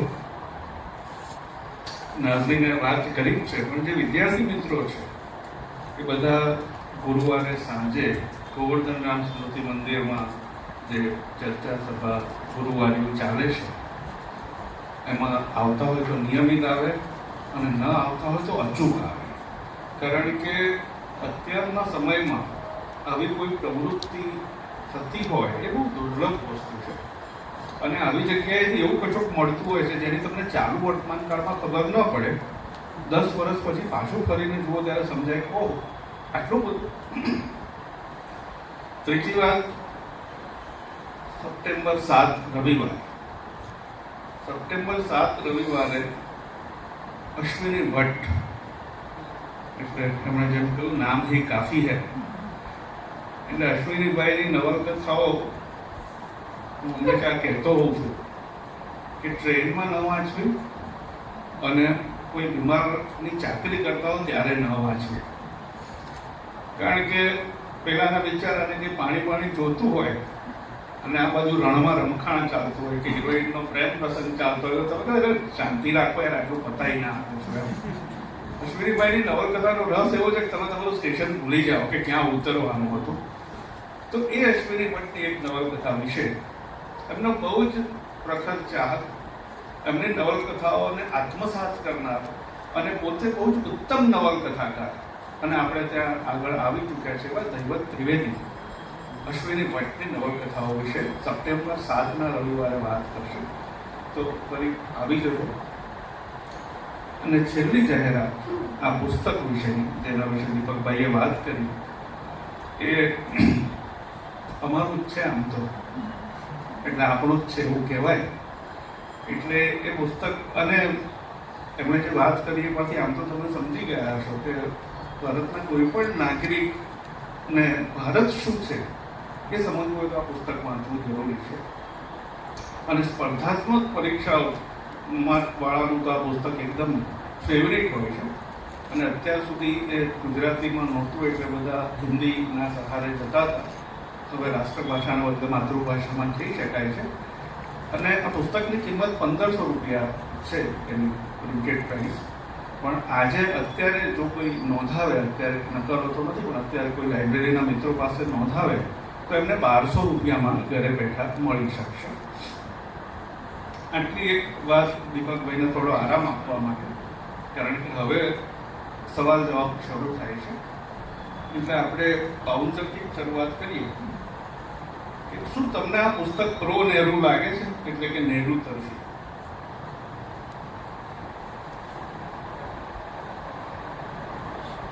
હા અને ના. હા એટલા માટે કારણ કે આમાં એવું છે કે તમે સૂર્યની વર્ણન કરો તો કે આ તેજસ્વી છે, એવું બધું લખવું પડે. એમણે લખ્યું છે, એમને નહેરુના વખાણ તમને હૃદય સુધી ખરેખર એવું લાગે એ ખરેખર કે નહેરુ વિશે આપણા મનમાં કંઈક થોડી ઘણી છબી હોય છેલ્લા થોડા વર્ષોમાં કે આપણે ટીવીમાં વાંચ્યું, પણ આ વાંચીને તમને તમારા મોટે ભાગે એવું બને તમારા મનમાં જે નહેરુની છબી છે એનાથી ઊંચી હોય. અને એટલા માટે નહીં કે એમાં બહુ વખાણ, પણ એટલા માટે કે એમાં એમની નબળાઈ હોય, એમની કરચલી હોય, એમની મર્યાદા હોય, એમાં પણ સહેજ પણ દયા ખાધા વિના એમણે લખ્યું છે. આ પુસ્તક નહેરુના ખરેખર ગાંધી ને નહેરુ બંને એની ટીકાઓ જે કરી છે તો તમને એક જ કહું, ભાગલા શું કામ પડે એવું એક પ્રકરણ છે. એમાં એમણે કારણો આપ્યા છે કે ભાગલાની પાછળ મુખ્ય 3 કારણો. કયા? પહેલું, ગાંધી, નહેરુ, પટેલ વગેરે કોંગ્રેસીઓએ મુસ્લિમો અને જીણાને ઓછા આંક્યા. એમને ખબર જ નહોતી કે આ લોકો આટલી બધી હેદે માંગણી કરશે, ભાગલા પડવા સુધી જશે. એવું એમને કલ્પી ન શક્યા, કે અંદાજ ન લગાવી શક્યા. અને એમની સ્પષ્ટ ટીકા બીજું કારણ એ ગણાયું કે ઝીણાએ છે લોકોને કેટલી હાડમારી પડશે એ ગણતરીમાં લીધું જ નહીં અને પોતાની મહત્વાકાંક્ષાને વળગી રહ્યા. ત્રીજું કારણ એ આપ્યું કે નહેરુએ પોતાની સગવડ ખાતર હિન્દુ મુસ્લિમ વચ્ચેના ભાગલા કરવા દીધા. તો આ બધા કારણો આપ્યા. પછી ગાંધી અને નહેરુની ખાસ ટીકા કે ગાંધીએ 1920ના દાયકામાં મોહમ્મદ અલી ઝીણાને પોતાની પડખે લેવાને બદલે મુલ્લાઓને પોતાની પડખે લીધા. આ ગાંધીની ભૂલ હતી કે તમે ઝીણા છે એ જો આગળ મોટો નેતા બની જાય પહેલા એને પડખે લો, પણ ગાંધીએ મુલ્લાઓને પડખે લીધા. પછી બીજી ભૂલ એમને લખી પછીના તરતના દાયકામાં 1930ના દાયકામાં કે આ ગાંધીએ ત્યારે કે ઝીણા વાટાઘાટ કરવાના મૂડમાં હતા, ત્યારે એમનો હાથ નીચે હતો, ત્યારે એ વાત માને એવા હતા, સાંભળે એવા હતા, ત્યારે એમણે ઉપેક્ષા કરી એ શબ્દ વાપર્યો છે કે ત્યારે ઝીણાની ઉપેક્ષા કરવામાં આવી. પછી 1940-41 પછી ઝીણા બહુ સ્ટ્રોંગ બની ગયા, પછી એમને ઉપેક્ષા ન કરી વાત કરવા ત્યારથી બહુ દ્રઢ બની ગયા હતા. તો આવી કેટલીક ભૂલો છે. ઇવન ધારો કે ભારત ચીનનું યુદ્ધ એ તો એટલું વિશદ રીતે વર્ણવ્યું છે. હવે એમાં તમને વાગતા એમ થાય કે એક મિનિટ આ ભાઈ શું ચીન તરફી છે એ શંકા ના જાય, પણ ચીન એટલી બધી વાર એમ કહે છે નહેરુને આ 1959 થી શરૂ થઈ ગઈ, એની પહેલાથી જ વાટાઘાટ કે ભાઈ આપણે આ સરહદ રેખાનું શું કરવું. ચીનવાળા એમ કહેતા હતા કે ભાઈ અમે નબળા હતા ને 20મી સદીના આરંભે, ત્યારે આ મેકમોહન રેખા દોરાઈ ગઈ છે, ખોટી દોરાય છે. અમુક અમારો ભાગ એટલે તિબેટ વાળો ભાગ છે ભારતમાં જતો રહ્યો, અમુક ભારત વાળો ત્યાં જતો રહ્યો, તો આપણે કે સુધારીએ. અને કે કોઈ ના થાય તો કે બંને અત્યારે જે સરહદથી છે ને 20-20 કિલોમીટર પોતપોતાના થઈને પાછા હટાવી દીધી. કેટલાય વર્ષો સુધી વાત કરે. પછી બીજી વાત ચીને એ કહેવાય કે ભાઈ આ બાજુ અક્ષય ચીન બાજુ જે છે ને ત્યાં આપણે એક રસ્તો બંધાવ્યો, ત્યારે ડિફાઇન્ડ નહોતું અને ભારતમાં હતું, ત્યાં રસ્તો બાંધ્યો જે ખોટું હતું, જે ચીનની ભૂલ હતી, જે ચીનની દાદાગીરી હતી. બીજી તરફ પૂર્વમાં આપણે તવાંગ ને અરુણાચલમાં ત્યાં છે ને ભારતે થોડુંક આમ આગળ ગયું, એટલે ચીનને ખબર હતી કે પશ્ચિમમાં એનો દાવો નબળો છે અને પૂર્વમાં એનો દાવો સબળો છે.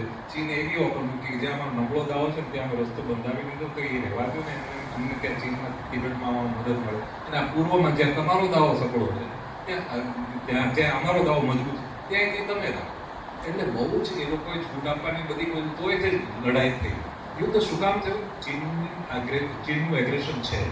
ચીને અચાનક આ તો કલ્પના જ નહોતી કે એ લોકો આવી રીતે આપણે છાવણીઓ બનાવી રહ્યા હતા અને એ લોકોએ હુમલો કરીને પશ્ચિમમાંથી પૂર્વમાંથી 20 જેવી છાવણી, પશ્ચિમમાંથી 8 છાવણી એમને છીની લીધી. આ ચીનના યુદ્ધમાં આખો ખૂબ ઓછી થાય. પણ એમાં એક BM પોલ નામના માણસની ભૂમિકા અને ત્યાં નહેરુની ભૂમિકા અને ત્યાં ગોવાએ એકદમ ઓબ્જેક્ટિવલી બધું લખ્યું. BM પોલ છે એ કાશ્મીરી હતા, નહેરુના પ્રિય હતા, દોસ્તાર હતા.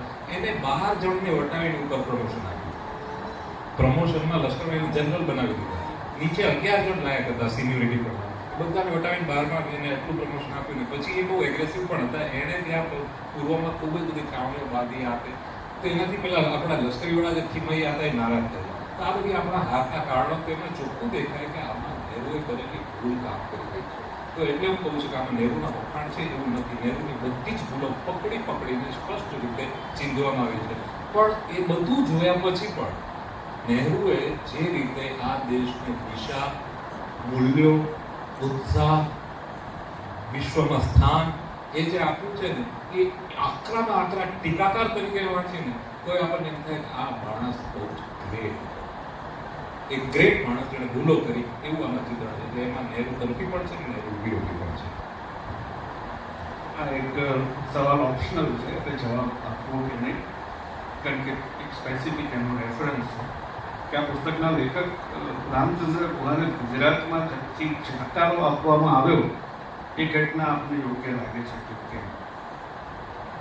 ગુહાને અમદાવાદ યુનિવર્સિટીમાં એક ગાંધી ચેરના ઇન્ચાર્જ બનાવાયેલા અને પછી જાકારો આપવામાં આવ્યો. એટલે એમાં તમારે એના વિશે મને બહુ જાજી જાણકારી નથી.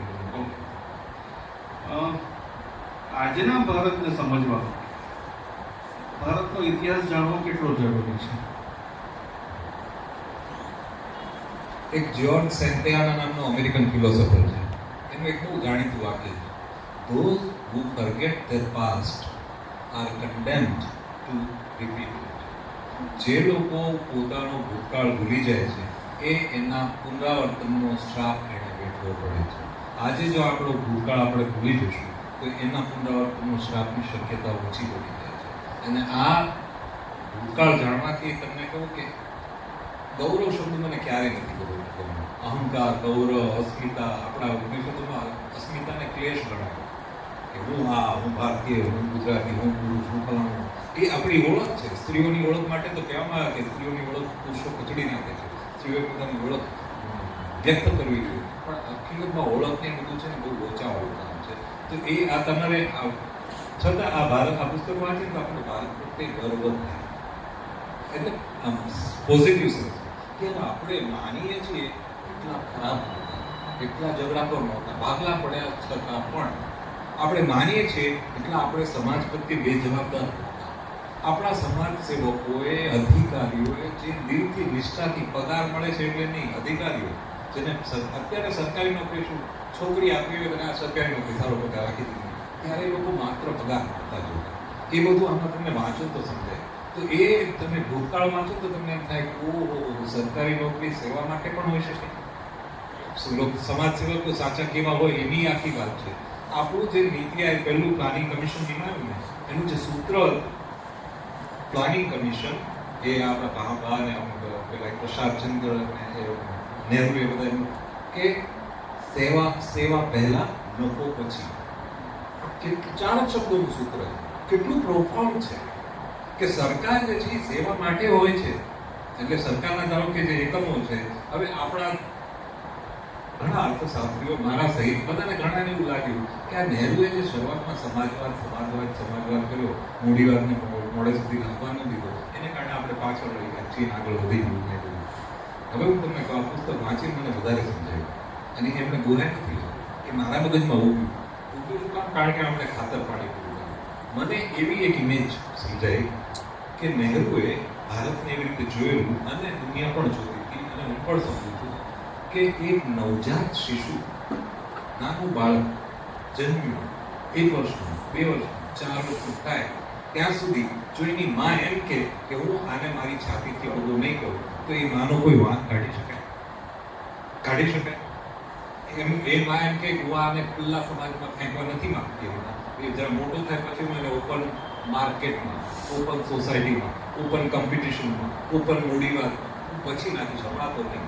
હમણાં તો બધા જે ઔદ્યોગિક એકમને બધું છે ને એનું સરકાર, એટલે નહેરુની નીતિ આ હતી કે આ નવો દેશ છે, અહીંયા ખાનગી ઉદ્યોગોને નહીં, અહીંયા પહેલા સરકારી ઉદ્યોગોને પ્રોત્સાહન આપો અને સરકારનો અંકુશ રાખો. મુંબઈના ઉદ્યોગપતિઓ મળીને એક બોમ્બે પ્લાન બનાવેલો કે ભારતનો ઔદ્યોગિક વિકાસ કઈ રીતે કરવો. એ ઉદ્યોગપતિઓ એમ કહ્યું કે ભારતમાં સમાન વિતરણ કરવું હોય ને તો ઉદ્યોગો પર સરકારનો અંકુશ કરવો, અને એમાં એમણે 3 લેવલ બનાવ્યા કે ભાઈ ઉદ્યોગોમાં અમુક ઉદ્યોગો છે, ઉર્જા, કોલસો, સ્ટીલ, આ બધું સરકારની પાસે જવું જોઈએ. પછી બીજા નંબરે છે કે કેમિકલ્સ છે, ફાર્માસ્યુટિકલ છે, એમાં ખાનગીની સરકાર.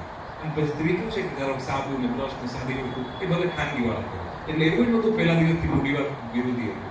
એટલે ટૂંકમાં મારું એવું કહેવું છે કે આ દેશને આપણે જે પ્રકારે આગળ લઈ જવામાં આવ્યો, જે પ્રકારે સમાજવાદ રાખ્યો, એમાં કોઈ નહેરુની ભૂલ હતી નહીં. અને આ બધું ભૂતકાળ આપણે જોઈએ તો આપણને એમ થાય કે એ સ્થળકાળમાં એમને બરાબર કર્યું, અને એમણે જે કર્યું એનું જો આપણે યાદ નહીં રાખીએ, એમાંથી આપણે શીખીએ નહીં, તો આપણે ઘણીવાર ખાડામાં પડી ચૂક્યા છીએ, પાછા નીકળી શક્યા, પણ આગળ જતાં પાછા ખાડામાં પડી શકાય. તો આગળ ખાડો છે એવું ચીનવાળું આ પુસ્તક છે. તમને જો કે વાહિયાત છે. એક ભાઈ મરી ગયા, તો પછી એને ખાટલી બાંધી, પછી એને લઈ ગયા, દરવાજે ખીલ્લી હતી, તો એની પત્ની ચિલ્લાઈ, એટલે પેલી ખીલ્લી ભાગી, એટલે મળતું બોલ્યું, બાકી 1 મિનિટ આ તો મળતું બોલ્યું, નીચે ઉતાર્યું, ખોલ્યું, જીવતા નીકળ્યા પેલા ભાઈ. પછી 6 મહિના જીવે, પછી પાછા ગુજરી ગયા, પાછા બાંધી, પાછા લઈ જતા, દરવાજો તો એની પત્ની કે ધ્યાન રાખજો ખીલ્લી. આમાં ઘણા પાના ઉપર લખ્યું ધ્યાન રાખજો ખીલ્લી છે.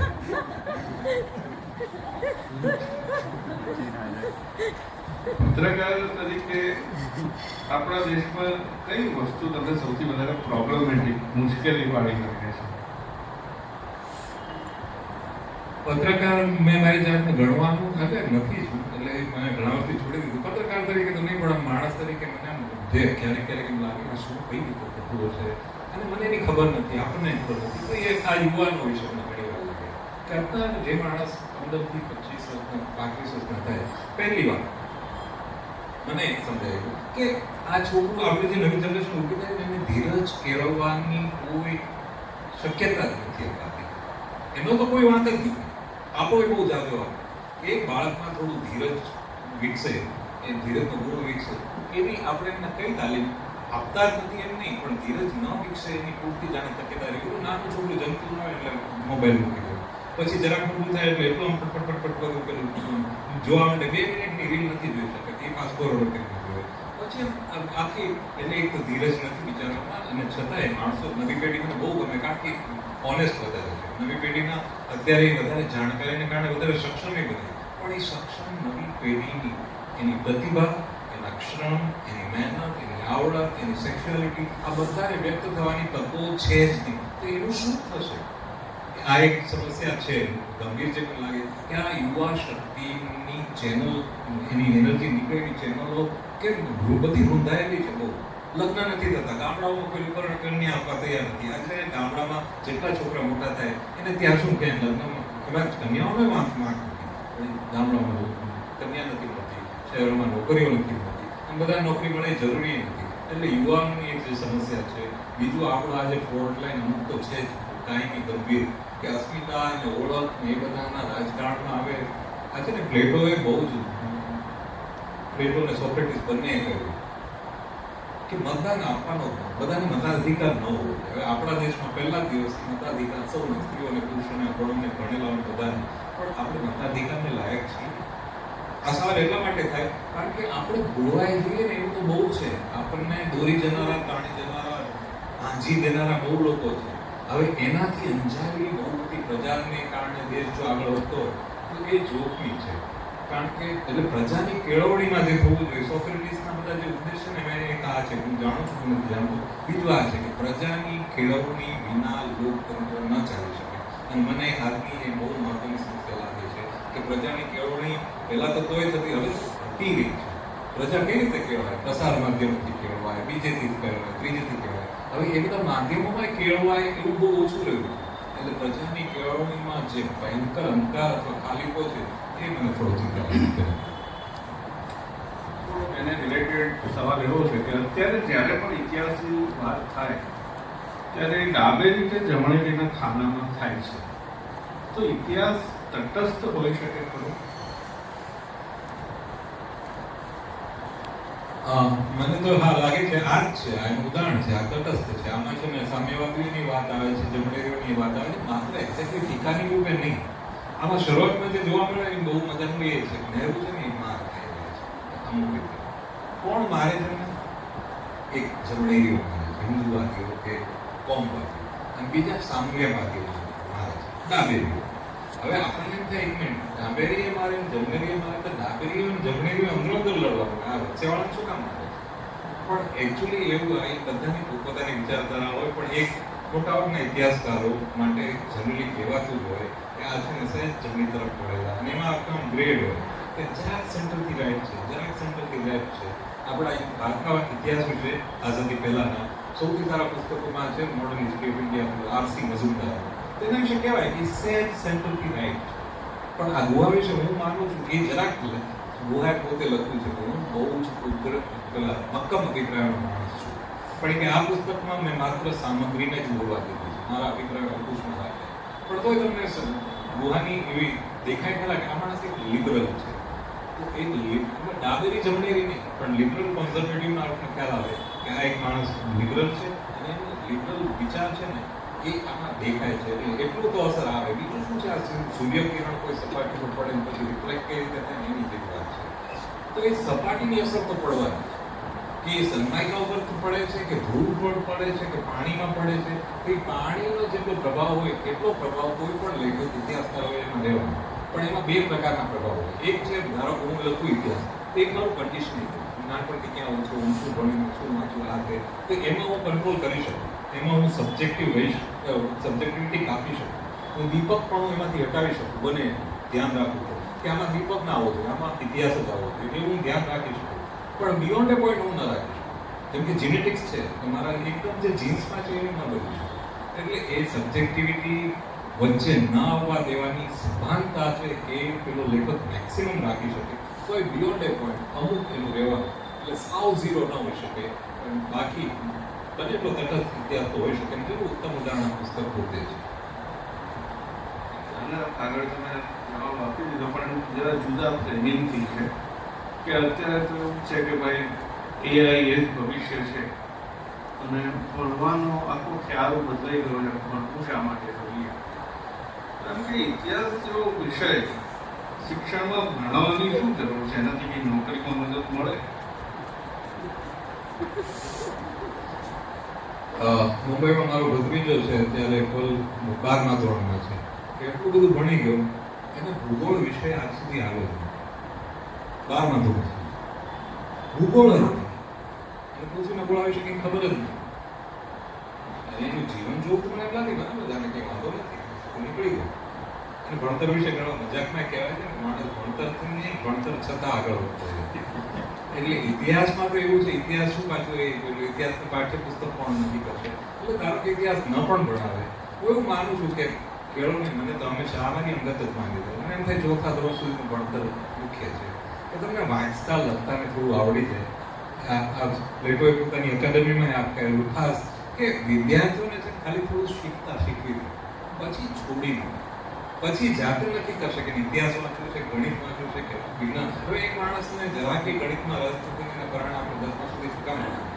એક માણસ છોકરાને જરા ઇતિહાસમાં ભૂગોળમાં રસ નથી, ઇન્ક્લુડિંગ મી, અને સમાજશાસ્ત્રમાં ઓછા માર્ક આવે, રડતા ભણતો. તો એમાં છે ને છૂટ, આમાં હું માનું ડેમોક્રેસી હોવી. ઇતિહાસ પુસ્તકમાં હોવું જોઈએ. ધારો કે સરકારે નક્કી કરવાનું રાખવું કે નહીં, તો પહેલી વાત રાખો. એ સરકારે બધું આપવું. એઆઈ તો બધું આપી દે, તો તમે બધું બાદ તો નાખો, ભૂગોળે બાદ તમે બીજું રીતે છોકરાઓ શીખી દેવાના. પણ એમ નહીં, આપો એને બધું, પણ એને ચોઈસ આપો કે તમને બેઝિક વાંચતા લખતા બેઝિક સમજ આવે કે હવે તમારે ભણવું હોય તો ભણો, ના ભણવું તો ભણો, ના ભણવું શું કરવું. બાકી બહુ જ સાચી વાત છે કે તમને બેઝિક થોડું આવડશે, પછી હવે તો એઆઈથી ઘણું શીખવશે. એટલે જીવતા શિક્ષકની ભૂમિકા નહીં લઈ શકે, પણ એને વિદ્યાર્થીનું જે વિષય છે એ એઆઈ પાસેથી મેળવી જ લેવાનું. એટલે તમને ઉલટાનું તો બહુ સારું છે કે ધારો કે સરકાર અમુક નક્કી કરે. આજે પાકિસ્તાનમાં, ચીનમાં બધા જે ઇતિહાસ ભણાવી આપણે વાતચીત ફાટી પડાયા હોય તો ખોટા જોઈએ. એની કરતાં આપણે ત્યાં જે પાઠ્યપુસ્તકમાં અમુક પ્રકારના ખાલી શિવાજી, મહારાણા પ્રતાપ, ઝાંસીની રાણી એવું જ ભણાવે, મુગલ કાઢી જ નાખે, અકબર થયો, એવું હોય તો એની કરતાં તો સારું છે પાઠ્યપુસ્તકમાં ન હોય સારું. વાંચતા લખતા શીખવી દીધું, છોકરો કે જાતે જાણ્યું છે કે ભારતમાં શું થયું, અને એમ જાણવું છે તેની માટે ગુહાના પુસ્તક હોય છે. એક સવાલ હું પૂછો કે નક્કી ના કરી શકું પણ પૂછી નાખું છું કે જે સાઈ દીપકનું પુસ્તક છે ઇન્ડિયા ધેટ ઇઝ ભારત, અને બીજું આ ઇન્ડિયા આફ્ટર ગાંધી, બે બંનેમાંથી ન્યુટ્રલ હિસ્ટ્રી શેમાં વધારે છે? આ સવાલ અઘરો છે, પણ એના માટે હું તમને, મને તો અઘરું આવે એટલે સહેલામાં શું તમને એક વાર્તા કહું. વાર્તા છે આઈન્સ્ટાઈને સાપેક્ષવાદ બહુ અઘરો હતો. તો એ લોકોને સમજાવવા, વિજ્ઞાનીઓને, સામાન્ય માણસોને કે સાપેક્ષવાદ શું છે, તેને એક લેક્ચર ટૂર રાખી અમેરિકામાં કારમાં. અહીંથી જાય શિકાગોથી, પછી સાન ફ્રાન્સિસ્કો આવે, એવી રીતે. એ લેક્ચર ટૂરમાં 10 ભાષણો આઈન્સ્ટાઈન આપે. એક જ ડ્રાઈવર, એક જ કાર, એક જ આઈન્સ્ટાઈન 10 જગ્યાએ કર્યા. 11મી જગ્યાએ જવાનું હતું આઈન્સ્ટાઈને જરા શરદી થાવ જોઈએ. તો આખી સીટમાં બેઠા બેઠા કે મળતા થાય છે, આજે શું બોલવું પડશે. તો ડ્રાઈવર કે તમને જો વાંધો ન હોય, તમે અહીંયા જરાય જાણીતા નથી, તમારો ચહેરો કોઈ નથી જોયો, તમે જગ્યાએ હું બોલી જાઉં, કારણ કે તમે એટલું સરળ રીતે સમજાવ્યું, તમને તું આપણું 10 વાર તમને મોઢે થઈ ગયું. આઈન્સ્ટાઈને થોડાક માંદા હતા, થોડા મસ્તીના મૂડમાં હતા. એમણે કીધું અચ્છા બોલી જાય. ઓલો ગયો સ્ટેજ ઉપર, બોલી ગયો, ફટાકો બોલાવી દીધો, પૂરું થયું. હવે ઓડિયન્સ નડિયા જો, હવે બીજું વાતો, પછી કંઈ અણીદાર સવાલ પૂછ્યો તો ડ્રાઈવર ભડક્યો. આપણા મોટા વિજ્ઞાની થયા આવડતું નથી, આટલું તો મારા ડ્રાઈવરને ખબર હોય આવડે. ડ્રાઈવરને માઇક આપી દીધું. હવે આ જે અત્યારે જે સિચ્યુએશન છે તમને ખબર નથી. આમાં એવું છે, હું ડ્રાઈવર છું, આ આઈન્સ્ટાઈન આ પુસ્તકનો એને અનુવાદ કર્યો છે. હવે એને જે કોઈ પુસ્તકની વાત કરી બીજું મેં વાંચ્યું જ નથી, એટલે હું ડ્રાઈવર રિયલ આઈન્સ્ટાઈને કહું છું કે તમે જવાબ આપો.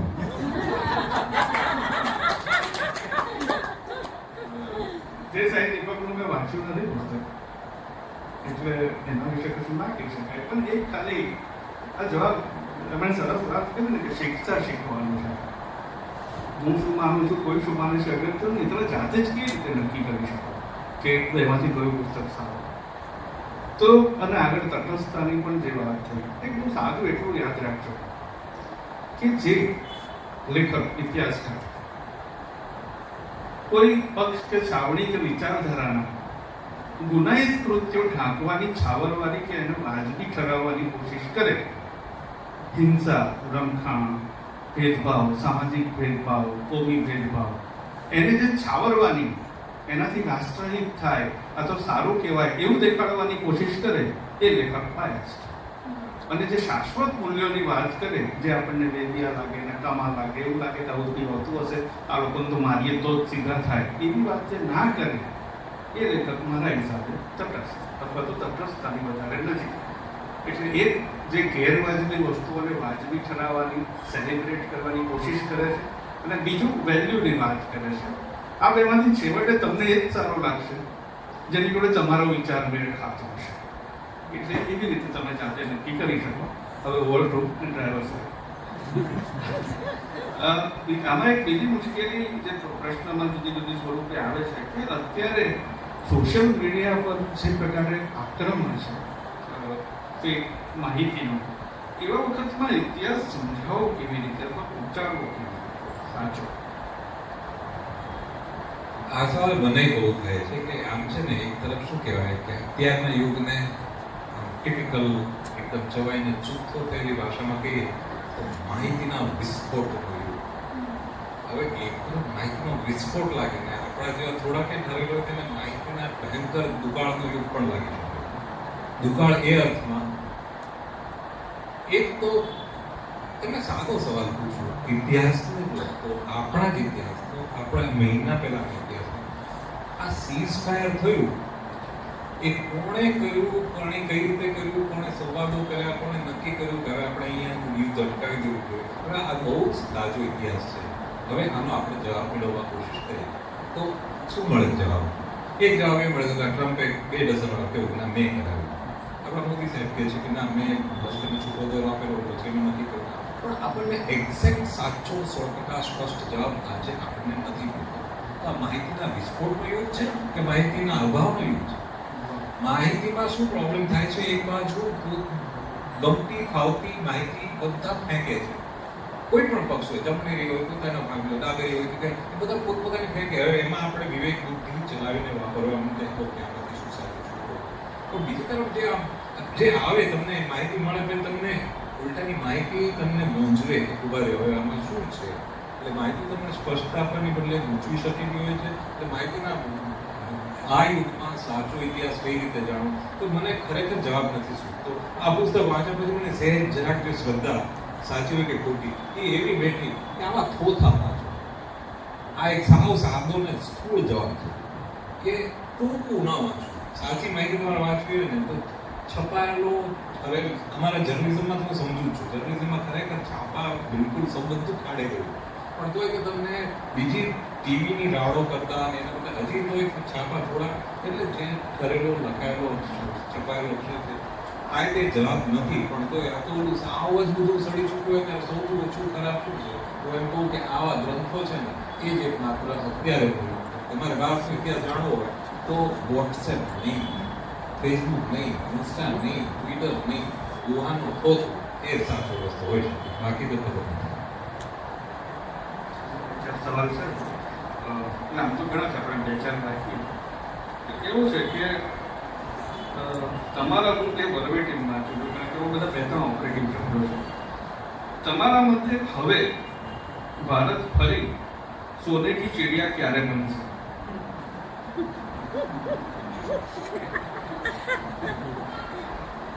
બહુ વાર લાગશે બનશે તો. અને બીજું પહેલી વાર હતી કે ખરી નહીં, પણ હતી તો ખરી. થોડું આપણે ખરેખર એક જમાનામાં પેલા ઇતિહાસના આંકડા કહે છે કે અમુક સદીઓ એવી હતી કે આખા વિશ્વમાં સૌથી વધારે જીડીપી ભારતનો હતો મધ્ય યુગમાં, આ અકબરની બધા યુગમાં. અને ખરેખર આ વાસ્કો ડી ગામા શું કામ નીકળ્યો હતો ભારત છોડ્યો? ત્યાં સ્પેનમાં નિરાતે બેસવું નહોતું, વચ્ચે તો નજીકના કોઈ પણ કોલમ્બસ એ બધા શું કામ નીકળ્યા હતા? કારણ કે ભારત સોને કી ચિડિયા હતું. એમાં એક મુશ્કેલ છે પણ એવી વચ્ચે હું સવાલ પૂછું છું કે એ તો બધું અંદાજયુગ છે. આપણે અહીંયા એવું વિચારવામાં આવે છે કે આપણે સોને કી ચિડિયા, તમે જે જીડીપીની વાત કરી એ યુગ છે, એ તો પાછો એ અમુક અર્થમાં તો એ આપણે એને બાદ બાકી કરીએ છીએ અંધાર યુગ તરીકે કે ભાઈ મુસલમાનોનું શાસન હતું, ના, એ તો પેલું પ્રચારનો મામલો છે કે કોણ કઈ રીતે પ્રમોટ. બાકી આમ અમુક બેઝિક સત્યો તો બહુ સાદા હોય છે કે ભારતની ત્યાં કોચી બંદરે આપણે ઈસુ ખ્રિસ્ત જન્મ્યા તરત સૌથી પહેલો ખ્રિસ્તી ધર્મ કેરળ પહોંચી ગયો. આખી દુનિયા આજે આપણે જે અમેરિકાના વિઝા માટે ત્યાં ઓલે પાંદરાકુલા કોમ્પ્લેક્સમાં શકરું લઈને લાઈન લગાવી તો આખી દુનિયા ભારતની લાઈન લગાવતું. એ હકીકત છે, આપણે જાણીએ ભારતની જમાનો હતું સોનેકી ચીડિયા. હવે એવું ફરીથી ક્યારે બને? હવે આમાં સોનેકી ચીડિયા એમાં કોપરેટિવ વર્ડ છે. સોનું છે ને, સોનું છે ને ગણો છો, સમૃદ્ધિને કે મૂલ્યોને? જો તમે સમૃદ્ધિને ગણો કે આજે અમેરિકાનું જીડીપી વધારે, કોની ઇકોનોમી માટે પણ જો ધારો મૂલ્યોની વાત કરીએ તો ભારત સોનેકી ચીડિયા આ પુસ્તકમાં દેખાય છે કે આપણી આઝાદીના શરૂઆતમાં સોનેકી ચીડિયા એ અર્થમાં હતું કે સાચા લિબરલ મૂલ્યોને આટલા બધા પડકારો સહિત ઝઝૂમીને ટકાવવું તો એ યુગ તો હમણાંનો જ હતો જે ગયો. તો એ આમાં એવું છે ઇતિહાસ ઘણીવાર બહુ ઝડપથી બદલાઈ જતો. આપણને છે ને પેલો હતાશા આપીને પોઝિટિવ બેમાંથી એક નથી. હું એવું માનું છું કે બહુ ઝડપથી આ દુનિયા બદલાઈ ગઈ. પળવારમાં ખબર ન પડે. કોરોના આવ્યો એ પહેલા આપણને મોટા ભાગના એવું લાગતું હતું 50,000માં ઘર માંડ જાય. કોરોના આવી ગયો તો એટલે 10,000માં બધું આવી જાય આખા ઘરે. કેટલી ઝડપથી આપણી જીવનશૈલી બદલાઈ ગઈ. આવો કોઈ મોટો રોગચાળો આવે, આવું કંઈ પણ થાય, કોઈ યુદ્ધો આવે તો પહેલા સોનેથી આપણે સાવ તકલીફની ચીડિયા બનીએ, પછી પાછા એવું વાત થઈ ગઈ. એટલે આપણે સોનેકી ચીડિયા બની તો શકીએ, પણ એવું બીજી વાત કે આમાં આપણે સોનેકી ચીડિયા હવે આપણે કેટલા પેલું સોનું શબ્દ છે મેં કહ્યું સમૃદ્ધિ કે મૂલ્ય, અને આપણે એટલે કોણ? મારા માટે આપણે એટલે માનવ જાત. વાર્તા થાય પૂરી. આ ભારત મારી ભૂમિ છે, બરાબર છે, ગુજરાત મારી ભૂમિ છે, આ તો નડિયાદ છે. તમે ક્યાં જઈને લખશો? તમે કટ ઓફ ડેટ કઈ રાખશો? ભારતીય સંસ્કૃતિ એમાંય કટ ઓફ ડેટ કઈ કે ભાઈ ભારતમાં બહારથી આવનાર, ચાલો એવું નથી, ભારતમાં બહારથી આવનાર એવું તમે રાખો તો કટ ઓફ ડેટ કઈ? ભારતમાં સૌથી પહેલા તો ગુફા એવું ખાલી ગુફામાં જ રહેતા, પછી કોઈ આવ્યું હશે, પછી કોઈ આવ્યું હશે. એટલે આજથી 10,000 વર્ષ પહેલાના મૂળ દુનિયાથી પછીના કે પછી 5,000 વર્ષ પહેલાના. એટલે આમાં સમય નક્કી નથી થઈ શકતો. એટલે સોનેકી ચીડિયા આપણે ક્યારે હતા? સૌથી મૂળ નિવાસી સોનેકી ચીડિયાવાળા હતા ને આદિવાસી હતા કે જે કંઈ. તો એમાં છે ને આપણને બધી પ્રજાઓને પોતાના માટે ગૌરવ, મેં તમને કહ્યું ગૌરવ અનુભવવું ગમે, એમાં બહુ ગલગલિયા થાય. એટલે બધા પોતાના, હું તમને કહું બધા દેશો વ્યક્તિઓ છે એવું માનતા જ હશે કે કાં તો આપણે સોનેકી ચીડિયા છીએ અથવા આપણે હતા. પણ મૂળ વસ્તુ આટલું છે કે સોનું કોને ગણું અને આપણે ગણું. આપણે એટલે જો આપણે માત્ર ભારતની કરીએ તો ભારત કે એશિયા કહીશું એટલે આમાં પડવા જેવું નથી. પણ સોનેકી ચીડિયા યાર આપણે એક જ તમને બહુ સીધું જીવનની મારી વ્યાખ્યા બહુ સાદી છે. આવો જુઓ જાઓ. નાગરિક તરીકે મારી વ્યાખ્યા બહુ સાદી છે. સીધા રહ્યો, પ્રામાણિક રહ્યો અને નિષ્ઠાપૂર્વક કોઈને નડ્યા વિના જીવો. આ બધી બહુ બેઝિક વાતો. કોઈને નડ્યા વિના પ્રામાણિકતાથી જીવવું એવું આપણે કરીએ. હું એવી રીતે જીવું પછી સોનેકી ચીડિયા થવું હોય થાય, ન થવું હોય થાય, જ્યારે થવું થાય. સિયાવર રામચંદ્ર જય. ઇતિહાસ વિશેનો છેલ્લો ને પછી અંદર 2 સવાલો પૂછું. એક તો તમારા મતે ભારતના ઇતિહાસની સૌથી મોટી ટર્નિંગ પોઈન્ટ કેવો એવી ઘટના થઈ છે?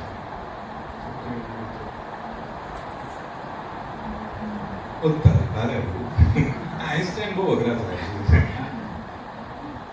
ના, મને પેલું પરિવર્તન માટે હંમેશા એવું લાગ્યું કે છે ને બહુ સૂક્ષ્મ હોય એટલે તમને આમ પેલું સૌથી શાહરુખ ખાન મોટો, સલમાન ખાન મોટો કે આમિર ખાન, એ સવાલ એમ બધા મોટા હોય. અને બીજું એક પડીએ ઘડીએ પરિવર્તન ચાલી ગયું હોય. એમાં તમે નિર્ણાયક વળાંકના ભાગલાને બધું ખરું જ, પણ તો હું એવું વ્યાખ્યાયિત નથી કરવા માંગતો. કારણ કે આપણો દેશ સતત બદલતો હોય, દેશ હોય કે વ્યક્તિ હોય કે એ પ્રત્યેક પળે આમ પરિવર્તન શું બધું ચાલતું, એમાં ક્યારે શું થાય એટલે જરાક વળતી વાત છે. ભલે થોડું ઠંડાઓ મને ખ્યાલ છે, પણ આમ ઇતિહાસ કેવી રીતે આમ ગમે ત્યારે ગમે તેમ બદલાઈ જતો. એક ગુહે અમને ત્યાં હમણાં આવેલા ને ત્યારે કહ્યું ખક્કર બાપા એમણે હરિજન સેવક સંઘ ગાંધીજીએ સ્થાપ્યું. તો એમાં પહેલા એન્ટી અનટચેબિલિટી લીગ એવી એક સંસ્થા હતી, અસ્પૃશ્યતા વિરોધી સંઘ. પછી પુના કરાર થયો, ગાંધીજીએ ઉપવાસ કર્યો, પછી હરિજન સેવક સંઘ શરૂ કર્યો. તો એમના રાજા શ્રી રાજગોપાલાચાર્ય વિરોધ કર્યો. એક તો આંબેડકરને હરિજન શબ્દ સામે કાઢ્યો અને રાજગોપાલાચાર્ય એમ કહ્યું કે આ એન્ટી અનટચેબિલિટી લીગને બદલે અનટચેબિલિટી એબોલિશન લીગ એવું નામ. અસ્પૃશ્યતા નિવારણ, અસ્પૃશ્યતા વિરોધી નહીં પણ અસ્પૃશ્યતા નિવારણ છે, નાબૂદી. એટલે કે આ શબ્દ બદલો નાબૂદી નહોતો કે આપણા રાષ્ટ્રમાં, હવે આ બહુ મહત્વની વાત છે કે રાષ્ટ્રમાંથી અસ્પૃશ્યતા નાબૂદ કરવી, એના ઉપર ફોકસ કરવું, એવું રાજગોપાલાચાર્ય ભારપૂર્વક કહ્યું. ગાંધીજીએ જવાબ એવો લાગ્યો કે જો ભાઈ, આ હરિજન સેવક સંઘ સફળ જશે કે નિષ્ફળ એનો આધાર નામ પર નહીં, કામ પર રહેવાનો. એટલે નામનું કંઈ મહત્વ નથી. પણ છતાં એમણે ઠક્કર બાપાને બિરલાને કહ્યું કે ભાઈ આ આચાર્યજી કહે છે કે આ નામ છે હરિજન સેવક સંઘને બદલે અસ્પૃશ્યતા નાબૂદી સંઘ એવું રાખીએ તો કેવું? તો ઠક્કર બાપાએ કહ્યું જો 2-3 વસ્તુ છે. એક તો આપણે હમણાં જ નામ બદલ્યું, પહેલી વાર બદલીને હરિજન સેવક સંઘ કર્યું, હવે પાછું તરત બદલીને બીજું કર્યું. બરાબર, પ્રેસવાળાને બધા લોકો આપણે ઉપર હશે નહીં કે હશે તો બીજું સ્ટેશનરી છપાઈ ગયું. હવે આ નાનો મુદ્દો છે, પણ આ ગુહાના આગલા પુસ્તકમાં, બીજા પુસ્તકમાં કે સ્ટેશનરી છપાઈ ગઈ છે, એ એક એવો મહત્વનો મુદ્દો સાબિત થયો જેને કારણે પછી હરિજન સેવક સંઘ નામ રાખવામાં આવ્યું. હવે આ કેટલીક શુલ્લક બાબત છે, પણ આને કારણે હરિજન સેવક સંઘ મોટી વસ્તુ. હવે એને નક્કી કરવાની બાબત આવી હતી સ્ટેશનરી છપાઈ, તો એવું આવું જીટું એવું એટલું બધું મહત્વનું હોય છે. એટલે હું એમ મોટા ટર્નિંગ પોઈન્ટ બદલે હું નાની બધી પ્રત્યેક નાની ચેષ્ટા, હું તમને સાવ સાદું કહું, માનું છું દ્રઢ રીતે કે હું તમારી સાથે કઈ રીતે જોઉં છું ને એ આખા વિશ્વ પર પ્રભાવ પાડે છે. હું તમારી સામે ખુન્નસથી જોઉં, આજે એક હિન્દુ મુસ્લિમ સામે આવી ગયા અને તમે આમ ખુન્નસથી સામે નજર રાખીને આમ પછી જતા રહ્યા ને, તો હું એમ કહું કે એ પણ સદીના ટર્નિંગ પોઈન્ટનો એક ભાગ છે. એટલે આપણી ઝીણામાં ઝીણી ચેષ્ટાઓ, આપણું વર્તન, નાનામાં નાનું વર્તન આખા યુગની દિશા નક્કી કરતું હોય. એટલે આપણે જો ટર્નિંગ પોઈન્ટ લાવવું હોય, ટર્નિંગ પોઈન્ટ છે ડ્રામેટિક શબ્દ છે, તો એ આપણા ઝીણામાં ઝીણા વર્તનમાં સમાયેલું છે. એટલું મને લાગે. આ સમજાવી નથી શક્યું, પણ જે છેલ્લે હળવી નિરાશ વાળેલા કે તમારી પત્રકારત્વની જે આવશે 3 દાયકાથી વધારે, એમાં તમને ગમતો હોય કિસ્સો? આ થોડું નેમ ડ્રોપિંગ લાગે, પણ હવે જે છે તે છે. એકવાર ગુલઝાર આવેલા, અમે વાહઝિંદગી મેગેઝિનનું ઉદ્ઘાટન થવાનું હતું અમદાવાદમાં. તો ગુલઝારને ત્યાં ભગવતી હોટલમાં ત્યાં જ ફંક્શન હતું, ઉપર ઉતાર્યા. મોટા માણસ એરપોર્ટથી લેવા જવા પડે, 2 દિવસ સાથે રહેવું પડે, પછી એરપોર્ટ મૂકવા જવું પડે. તો લગભગ અમે 30 કલાક 40 કલાક સાથે જ રહ્યા. હવે ભલભલો મોટો માણસ હોય ને, તમે 10-20 કલાક ભેગા હોય ને પછી બધી મહાનતા બધું નોર્મલ વાત થાય. તમારું પેટ સાફ રહે છે કે નહીં, સફેદ શર્ટ તમે કાઢો. ગુલઝાર થોડી એવી વાતો થતી. વળતી વખતે અમને મૂકવા ગયો, કારણ અમે 3 જણ ડ્રાઈવર ગુલઝારનો. તો મને કે જો તમે પત્રકાર તરીકે નહીં, પણ મને છે ને ક્યાં આમ તમે ઘણું પૂછું મારા જીવન વિશે, મારા જન્મ, મારા ભાગલા કે હવે હું પત્રકાર અને તમે મારો સબ્જેક્ટ. હું તમને સવાલ પૂછું, આ વિશ્વાસ સવાલ પૂછું, તમને તમારી ગમતી સૌથી સારી કઈ સ્ટોરી, કઈ યાદગાર? એટલે મેં કહ્યું જો ગુલઝાર સાહેબ, હું તમને એમ પૂછું તમારું સૌથી પ્રિય ગીત કયું, તો તમે કહી ન શકો. હું તો તમારે કેવું ન જો, કારણ કે તમે લખેલા બધા ગીતો પોતપોતાની રીતે માનો. ગુલઝાર કે હા, પણ તોય હું તો કહી શકું, પણ હું નહીં કહું, પહેલાં તમે કહો તમારી સ્ટોરી કહો. તમે માથું ખજવાળ્યું, માથું કીડો નહોતો મૂકતા, એટલે માથું ખજવાળ્યું. મને એક સ્ટોરી એવી યાદ આવી કે એક મુંબઈના બહુ જ મોટા ઝવેરી પરિવારની પુત્ર હતું, એના પતિ કિનારે હતો. તો એનો ફરિયાદ લઈને આવી હતી. ત્યાં એના ઘરે ચિત્રલેખા અભિયાનથી આવતા, એને છાપા ચોલ્યાના અમેરિકા શું કહેવાય રામ. પછી એણે મને કહ્યું એનો પતિ કેટલું એને સતાવે છે, સસરાઓ કેવા સતાવે છે. પછી સમાધાનની શક્યતા મેં કીધું છે કે નહીં, તો છે, પણ હવે ના, હવે મારે જાહેર એને ખુલ્લા પાડવા, જાહેરમાં આવવું જ છે, હવે મારે લડી દીધું. તો મેં આખી સ્ટોરી ચટાકેદાર સ્ટોરી, એટલી બધી એકબીજાના આરોપના. મેં એ લોકોના પતિને કોન્ટેક્ટ કરવાની કોશિશ કરી, એને જવાબ ના આપ્યો, કે નો કોમેન્ટ કર્યું. એટલે મેં આખી લખી નાખી અને આપણા પડ્યા બહુ હતા. મેં એને 3 પાના રાખેલા, 3 પાના ઝવેરીની પારિવારિક ઝઘડાની સ્ટોરી. છેલ્લી ઘડીએ પછી તો પ્રિન્ટ હતી, કોમ્પ્યુટરમાં હતી, પણ મેં આખી લખેલી વાંચી એવી રીતે મેં પાડી, આમ મારા દિલને તસલ્લી આપવા. મને એવો વિચાર આવ્યો કે આ સ્ટોરી છપાઈ જશે ને તો એ પતિ પત્ની વચ્ચે સમાધાનની શક્યતા પછી થઈ ગઈ. હવે તો જાહેરમાં આવી ગયું. મને એ સમજાયું, મને નહીં તો ભાઈ કદાચ બીજાને આપશે, પણ મેં કહ્યું મારે આ નથી કરવું. આ ઝઘડો છે, સંપની શક્યતાનો વિચ્છેદ મૂળિયાથી કાપનારો છે. આવું કામ મારે ન કરવું જોઈએ કે કોઈના વચ્ચેના ઝઘડા જો ઉતરી શકે એમ હોય, એમાં હું છેલ્લે હું શું કામ કાઢું. એટલે મેં પંડ્યાજીને કહ્યું અમારા બોસને કે એ સ્ટોરી નથી થતી, રહેવા દે. પંડ્યાજી મારા પર ભડક્યા, 3 પાના શું કરશું? મેં કહ્યું હું કરી દીધી, દાળો ખાઈ લીધી. તો મેં ગુલઝારને એમ કહ્યું, મેં મને સૌથી વધારે સંતોષ આવી એક સ્ટોરીમાં થયો જે કે ન હતો. એટલે ગુલઝાર અચ્છા એનો જવાબ એ સારો હતો. એ કે આ તમને હવે પાછું આ તમને કહેવાય કે નહીં, પણ તમને કહું હાથની બહાર તમે ન લેજો. ગુલઝાર કે હું તમને એક વાત એવી કહું જે તમે કોઈ ન માગતા. તમે કહો આ બોલો કે પાર્ટી જોવાનીમાં એક પાર્ટીમાં હું બેઠો હતો. બધા ડ્રિંક્સ લેતા હતા. હું કે સરદાર હતો પેલા ફાબ્રિકલ બધી વાળવા, મારા બધા સગાઓ નેચરલી શીખ જ છે. તો એ કે ત્યારે ડ્રિંક સાથે મળીને હું સિગરેટ ચેન સ્મોકર નહોતો પણ એક સિગરેટ પીધી. તો એ પાર્ટીમાં એક પત્રકારે લીધો હવે શીખો સ્મોકિંગ બહુ ભયંકર બને, શીખો છો સ્મોકિંગ કરે તમે કોઈ દિવસ સિગરેટ પીતો છે નહીં, સરદાર નહીં પીવો. તો આપણે સિગરેટ પીધીએ છે કોઈ પત્રકારે જોયો છે, પત્રકારે પછી પોતાની કોફીને જરા રસિક બનાવવા કે પછી પાર્ટીમાં સિગરેટ સાથે ગુલઝાર આમ કરી રહ્યા. ગુલઝાર પેલા એક વાક્ય નિર્દોષ ભાવે લખેલું, પણ એ વાક્ય વાંચ્યા પછી મારા જે સગાવાલા છે એમાંથી ઘણા આજ સુધી મારી સાથે એક પણ અક્ષર નથી બોલ્યા. કે પત્રકારને ખબર જ નથી હોતી કે ગુલઝાર હાથમાં સિગરેટ લઈને ઊભા થઈ વાક્યની ગુલઝારના અંગત જીવન ઉપર કેટલો પ્રભાવ પડવાનો. કે આવામાં મને બહુ તમારે જોઈએ કે તમારા જેવા કોઈ છે એ જાણીને આનંદ થયો, તમને એવી ચિંતા છે કે આનો પેલાના અંગત જીવન પર કેટલો તો સંવાદનો થેન્ક યુ દીપકભાઈ. 7 સપ્ટેમ્બરે અશ્વિનીભાઈની નવલકથા વિશે જનરલ પૂરી અને આજે ઇન્ડિયા ગાંધી પછીનું ભારત કોઈ બે ભાગ કોઈને જોઈએ તો 1200 રૂપિયામાં કોઈ લાઇબ્રેરી વાળા મિત્રોને નોંધાવી શકો. તો મળીએ સપ્ટેમ્બર 7.